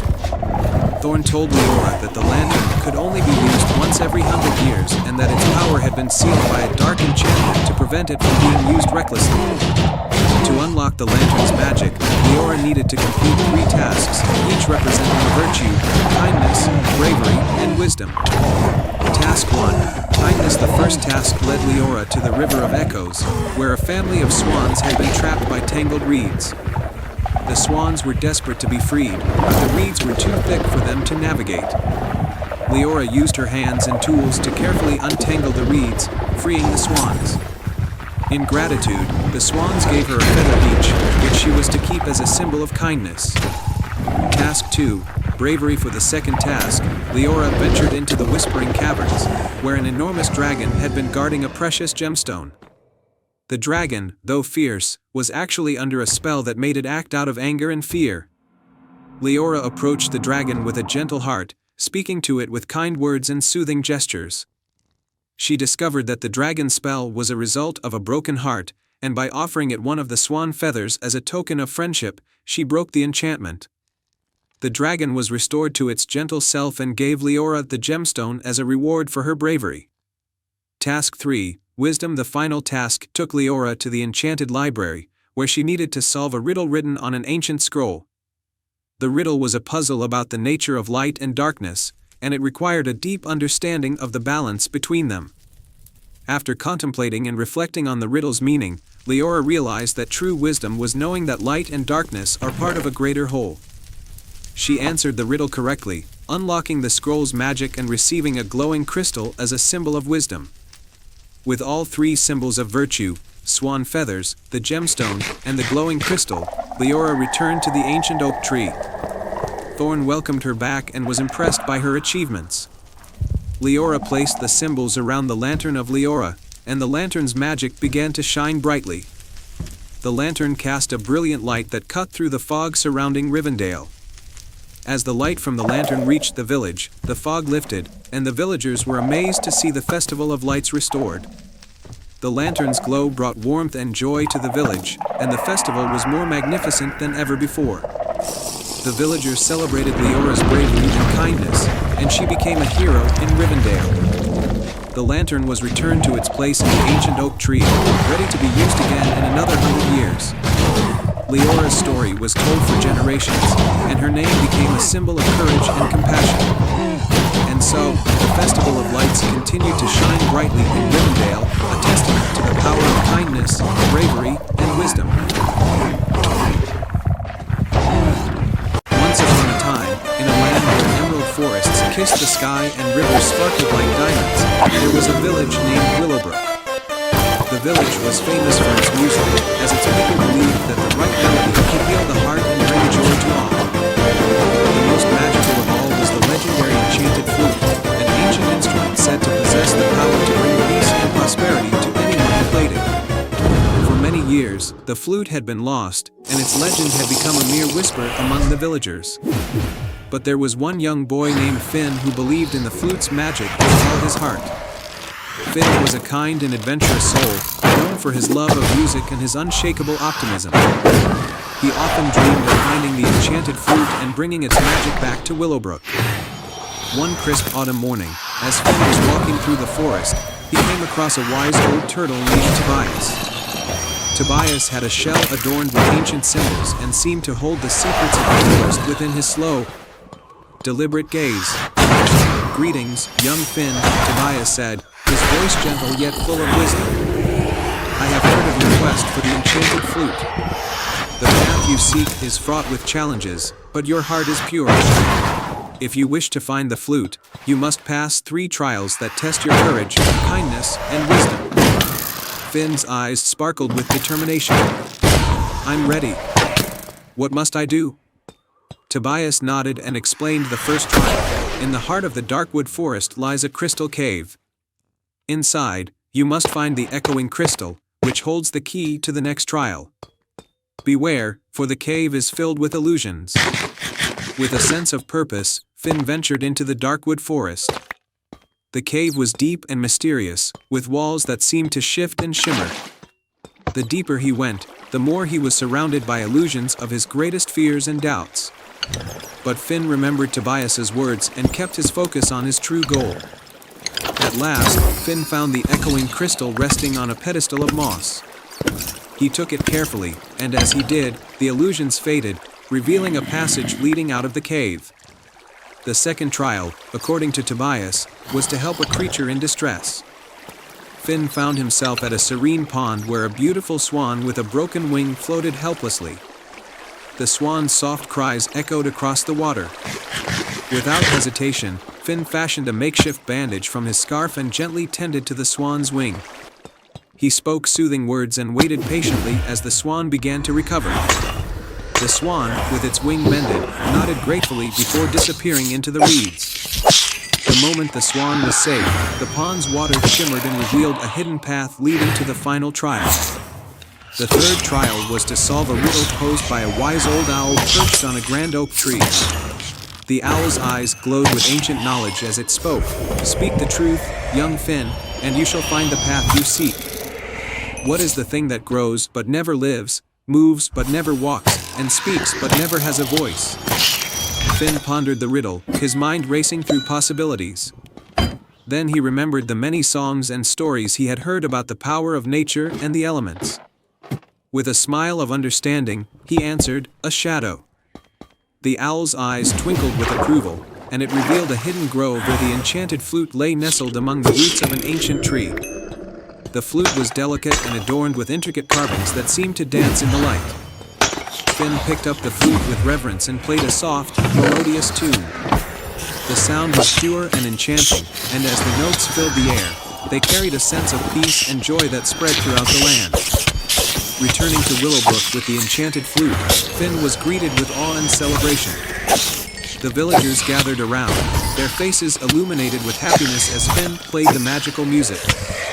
The melody healed old wounds, brought laughter, and united the community like never before. From that day on, the enchanted flute became a cherished treasure of Willowbrook, and Finn was celebrated as a hero. The village thrived with newfound prosperity and harmony, all thanks to the boy with a heart full of courage and kindness. And so, Finn's story was told for generations, a reminder of the magic that exists in pure hearts and the power of believing in the wonders of the world. Once upon a time, in a land where the moon bathed everything in silver light, there was a quaint village named Lunalore. The village was nestled in a valley surrounded by rolling hills and dense forests. It was known for its beautiful moonlit nights, when the moon seemed to touch the earth with its soft glow. In Lunalore lived a young girl named Mira. Mira had a special gift: she could talk to plants. From the tiniest flower to the tallest tree, Mira understood their whispers and songs. Every evening, she would wander the woods, tending to the plants and listening to their stories. One clear night, as Mira walked through the forest, she came across a hidden path she had never seen before. Curiosity piqued, she followed it until she reached a gate made of intertwined silver vines.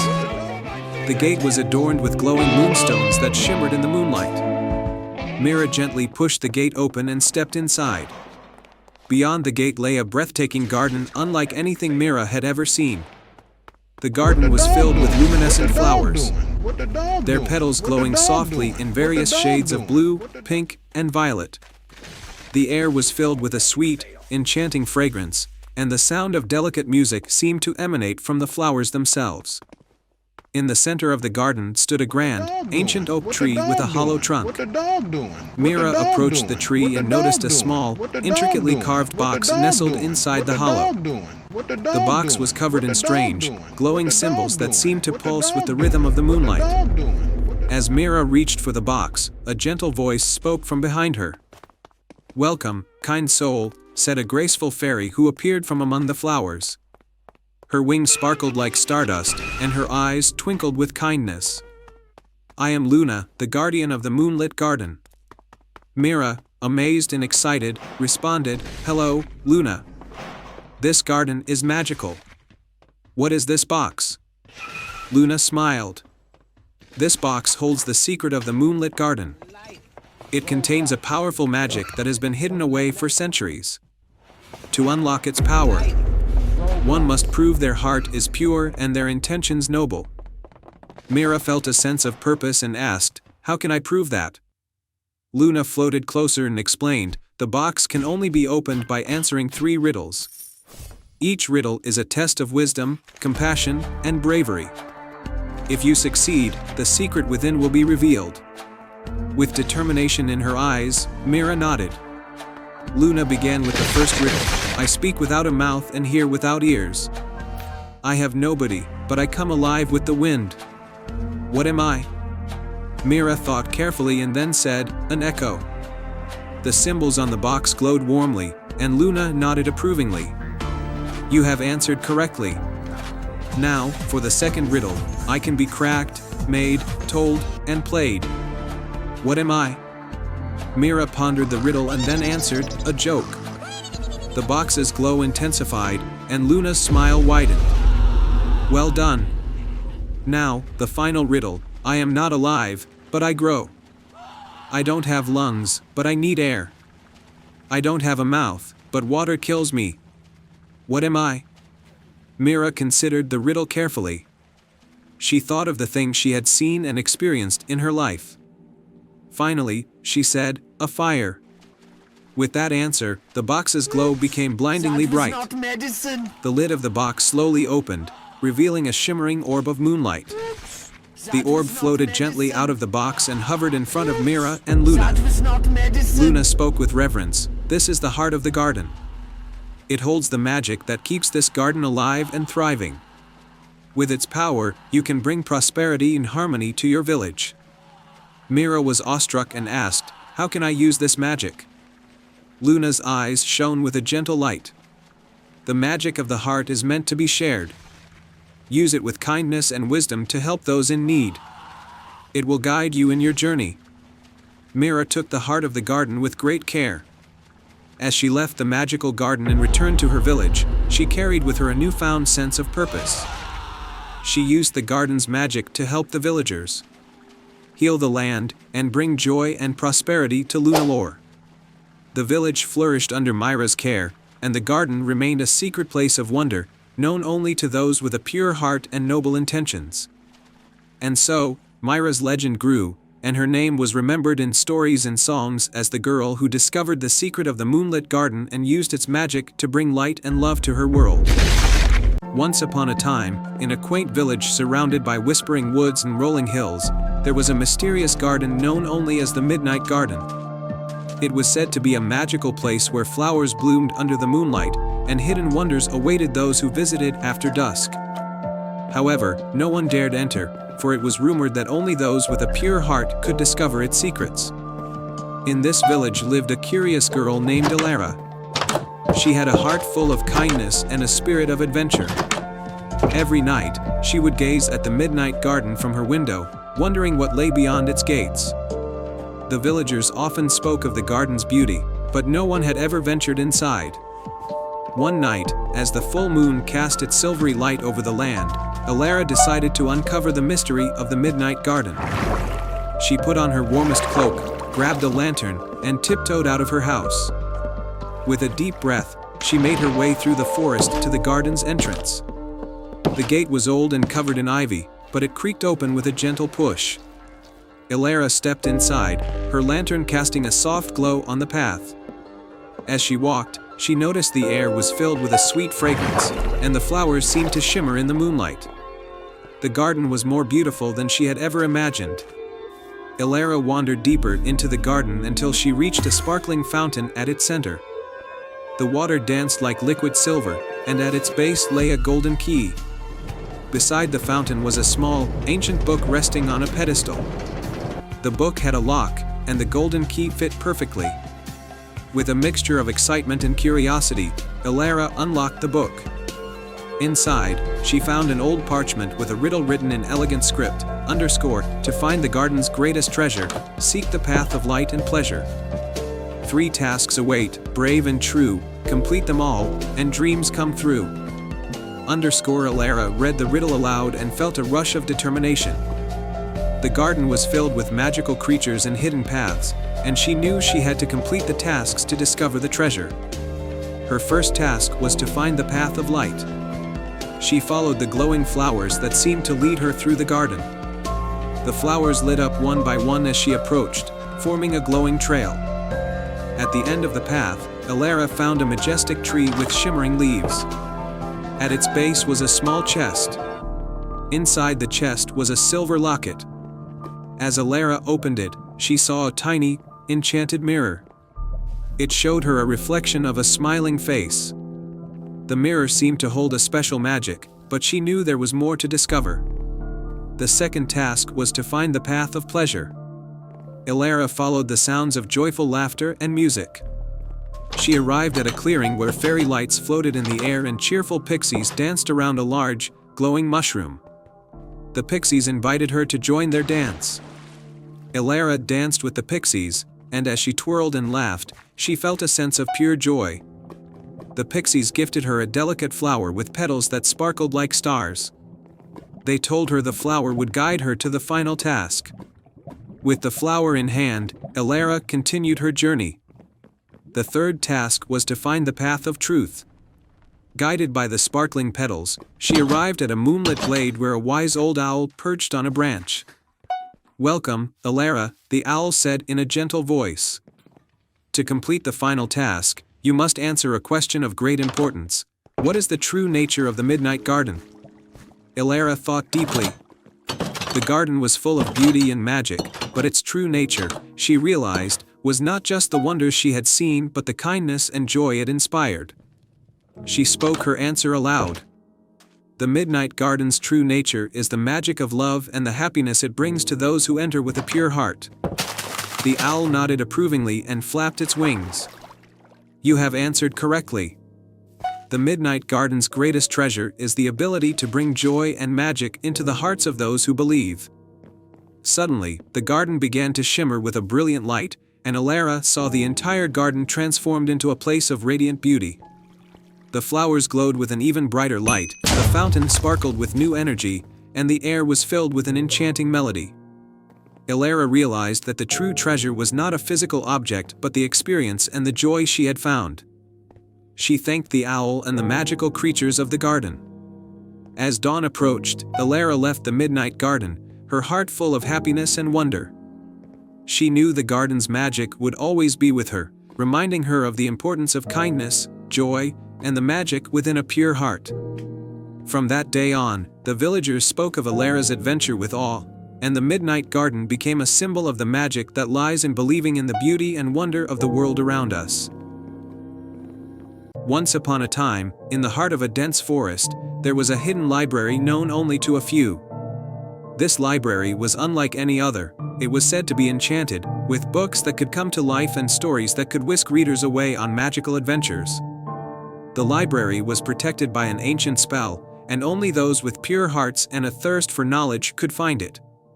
The guardian of this magical library was an elderly librarian named Alaric. With a long silver beard and wise eyes, Alaric had spent his life ensuring that the library's secrets were kept safe. He loved the library dearly and took great care of its countless books and scrolls. One day, a curious and kind-hearted girl named Alara, who lived in a small village on the edge of the forest, stumbled upon a mysterious map. The map was old and worn, but it depicted the path to the hidden library. Alara had always loved stories and dreamed of finding a place where magical tales came to life. Driven by her curiosity, she decided to follow the map. As Alara ventured into the forest, she encountered various magical creatures, glowing fireflies, talking squirrels, and wise old owls, all guiding her along the path. After a long journey, she finally arrived at the hidden library, its towering shelves and ancient tomes shining with a soft, welcoming glow. The library's doors creaked open as Alara approached, revealing a vast interior filled with shelves of books that seemed to shimmer with enchantment. Alara was awestruck as she wandered through the library, marveling at the magical aura that surrounded her. Alaric, the librarian, noticed her and welcomed her with a warm smile. "Welcome, young one," he said in a gentle voice. "It is rare to see a visitor with a heart so full of wonder and curiosity. What brings you to our enchanted library?" Alara, her eyes wide with amazement, replied, "I found this map and followed it here. I've always dreamed of finding a place where stories come to life. Can you tell me more about this place?" Alaric nodded. "This library holds countless tales from across the realms, and some of them have a life of their own. But not everyone who enters can interact with the magic within these walls. It requires a special kind of bravery and kindness." Alara's eyes sparkled with excitement. "I want to learn more and experience the magic. What can I do?" Alaric smiled. "There is a special book in this library that has been waiting for someone like you. It is called the Book of Wonders. To find it, you must solve a riddle and demonstrate the qualities of a true hero." He handed Alara a golden key and said, "This key will open the door to the Book of Wonders, but first, you must solve this riddle. I have cities, but no houses. I have mountains, but no trees. I have water, but no fish. What am I?" Alara thought for a moment and then replied, "A map." "Very good," Alaric said. "Now, follow the path of the golden light to find the door. Use the key to unlock it." Alara followed the golden light that seemed to guide her through the library's endless corridors. She finally reached a large, ornate door with intricate carvings of mythical creatures. With a deep breath, she used the key to unlock it. The door opened to reveal a magnificent room bathed in a golden glow. In the center of the room stood the Book of Wonders, resting on a pedestal surrounded by a soft, shimmering light. Alara approached the book and opened it gently. As she did, the book's pages began to turn on their own, revealing stories of brave heroes, magical lands, and wondrous adventures. The room filled with the sounds of enchanting music, and images from the book came to life, swirling around Alara like a vivid dream. Suddenly, a voice echoed through the room. Elara, you have shown great curiosity and bravery. The magic of this library is now yours to explore. But remember, true magic lies not just in the stories but in the heart of the reader. Elara spent hours exploring the magical tales, meeting mythical creatures, and embarking on incredible adventures. She realized that the real magic came from the power of imagination and the joy of discovering new worlds through stories. When Elara finally left the library, she felt a sense of fulfillment and wonder. Alaric bade her farewell with a knowing smile. You have proven yourself worthy, Elara. The library will always be here for you, and its magic will be a part of you. As Elara returned to her village, she shared the tales and magic she had experienced with everyone. The library's enchantment continued to inspire and delight, and Elara's stories became legendary among the villagers. And so, the hidden library remained a beacon of wonder and imagination, waiting for the next curious soul to discover its magic and embark on a journey of their own. The end. Once upon a time, in a land where rolling green hills met endless blue skies, there lay a hidden valley known as Etheria. This valley was famous for its sparkling streams, blooming meadows, and ancient trees that whispered secrets of old. At the heart of Etheria stood a grand castle, its towers piercing the sky, where the royal family had lived for centuries. The castle was not just any castle, it was enchanted and protected by a mysterious key that had been lost for generations. The story of the key was known to all. It was said that whoever possessed the key could unlock the castle's most powerful magic, capable of bringing prosperity and happiness to the entire land. But as time went on, the key vanished, and the magic of the castle faded, leaving the kingdom in a period of uneasy calm. In the village of Eldertide, just beyond the castle's borders, lived a young girl named Arya. She was known for her curious mind and kind heart, often helping villagers with their troubles and exploring the forests and streams of Etheria. One day, while wandering near an old, overgrown well at the edge of the forest, Arya stumbled upon a hidden door covered in ivy. Intrigued, she brushed aside the vines and discovered an ornate, ancient keyhole embedded in the door. As she examined the keyhole, a small, faded map fell from the doorframe and fluttered to the ground. It was marked with strange symbols and an image of the castle, showing a hidden chamber that Arya had never seen before. Her heart raced with excitement. Could this be a clue to the missing key? Determined to solve the mystery, Arya set out on a journey. Following the map's directions, she ventured deep into the forest, across babbling brooks, and over misty hills. The map led her to a series of enchanted landmarks, a glowing pond, a tree with silver leaves, and a field of golden flowers that seemed to whisper her name.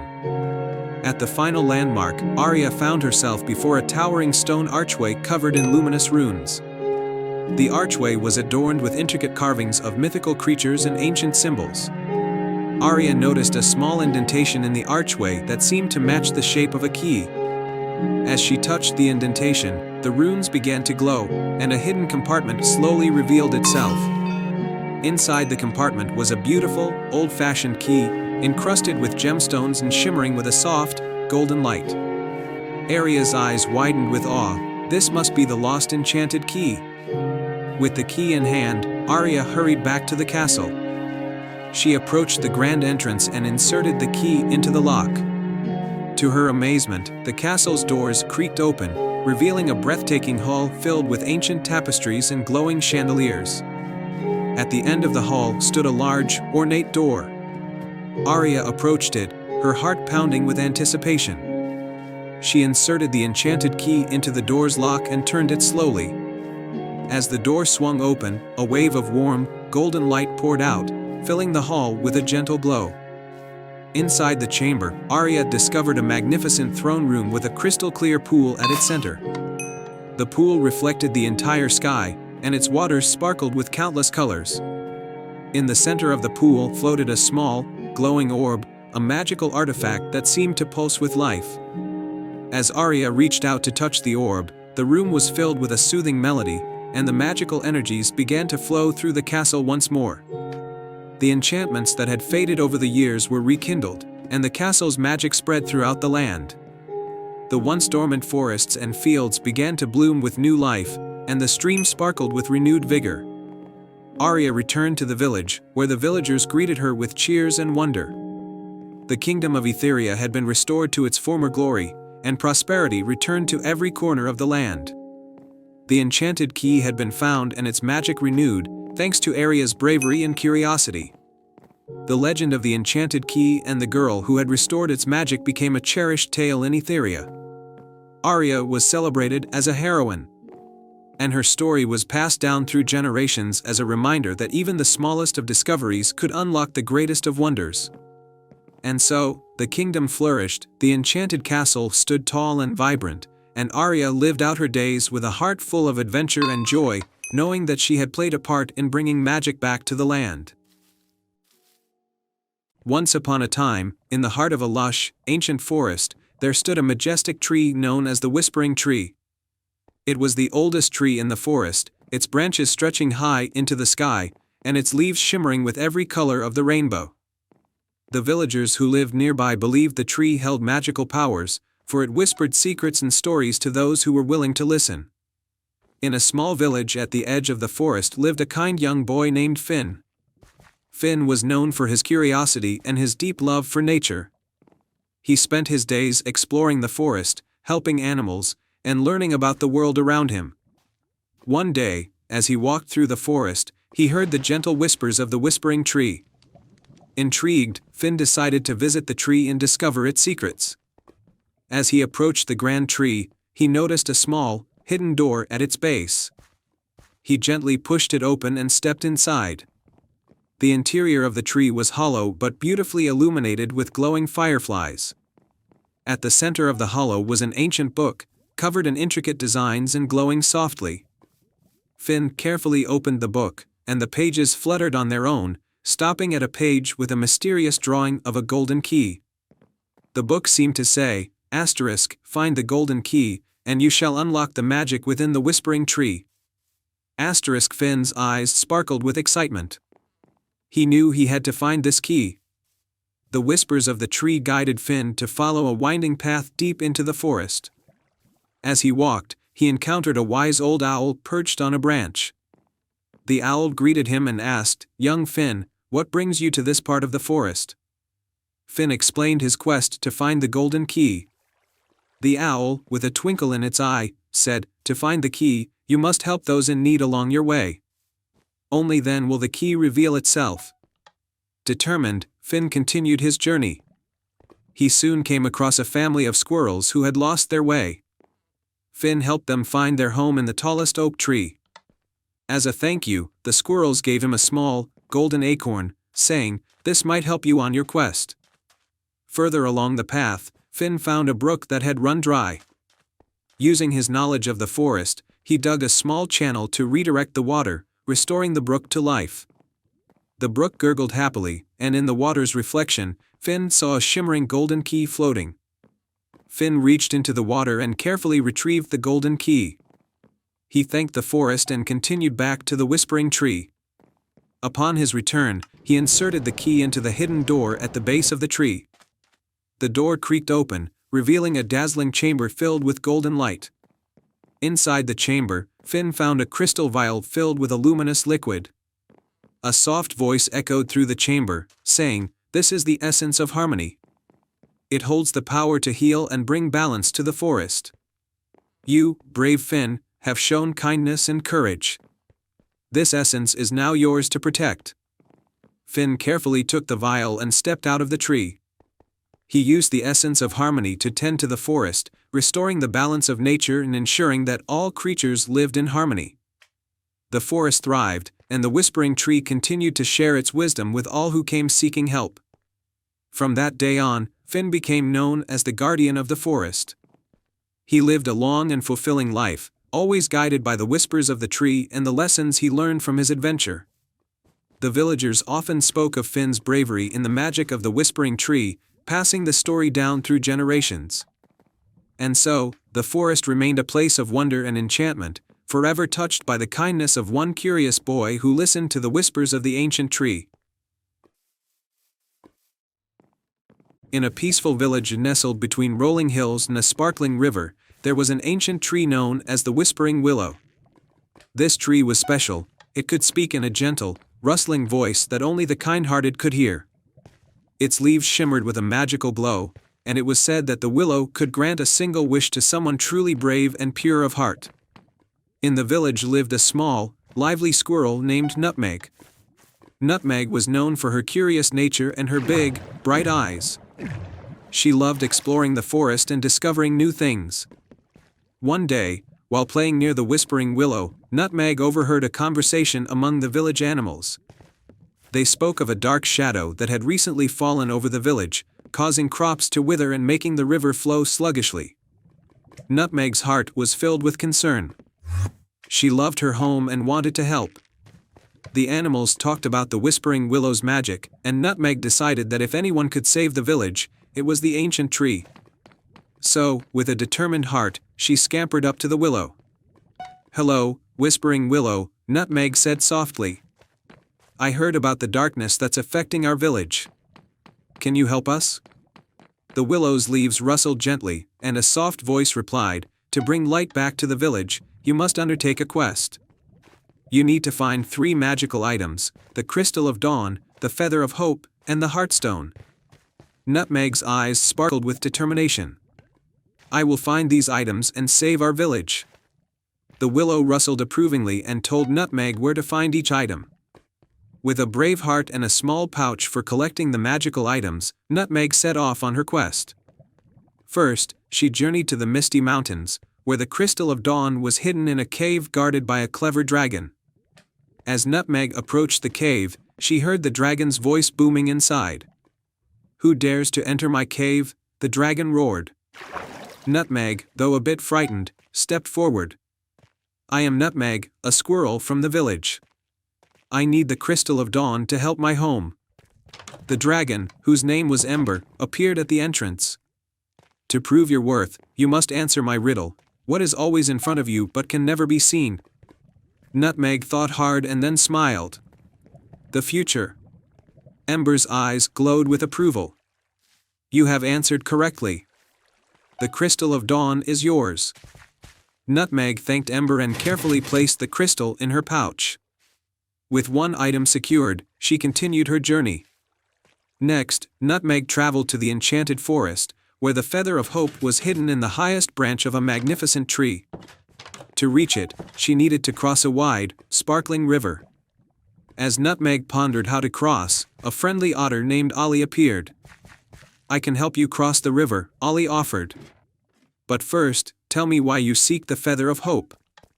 Nutmeg explained her quest, and Ollie, moved by her bravery, used his knowledge of the river to build a small raft. Together, they crossed the river, and Nutmeg climbed the tree to retrieve the Feather of Hope, which glowed warmly in her paws. With the feather in her pouch, Nutmeg thanked Ollie and set off for her final destination, the Crystal Caves, where the Heartstone was said to be hidden. The caves were dark and winding, but Nutmeg pressed on with courage. Inside the deepest part of the cave, she found a glistening stone that pulsed with a gentle, rhythmic glow. But guarding the Heartstone was a fierce-looking goblin. "To take the Heartstone, you must show me a pure heart," the goblin said. Nutmeg, though nervous, spoke from her heart. "I am on a quest to help my village. I'm doing this because I love my home and want to see it thrive again." The goblin's stern expression softened. "You have a pure heart indeed. The Heartstone is yours." Nutmeg took the Heartstone, feeling a warm, comforting glow. With all 3 magical items in her pouch, she made her way back to the Whispering Willow. Upon returning, Nutmeg placed the Crystal of Dawn, the Feather of Hope, and the Heartstone at the base of the willow. The tree's leaves rustled with excitement, and a brilliant light filled the air. The darkness lifted from the village, and the crops began to grow again. The river flowed freely, sparkling in the sunlight. The village animals cheered and celebrated Nutmeg's bravery. The Whispering Willow's voice whispered, "Nutmeg, you have saved your village with your courage and kindness. May your heart always guide you." From that day on, Nutmeg was known as a hero in the village. The Whispering Willow's magic continued to protect and bless the land, and Nutmeg's bravery was remembered by all. And so, Nutmeg lived happily in her village, always ready for new adventures and eager to help those in need. The village thrived under the light of the Whispering Willow, and Nutmeg's heart remained a beacon of hope for everyone.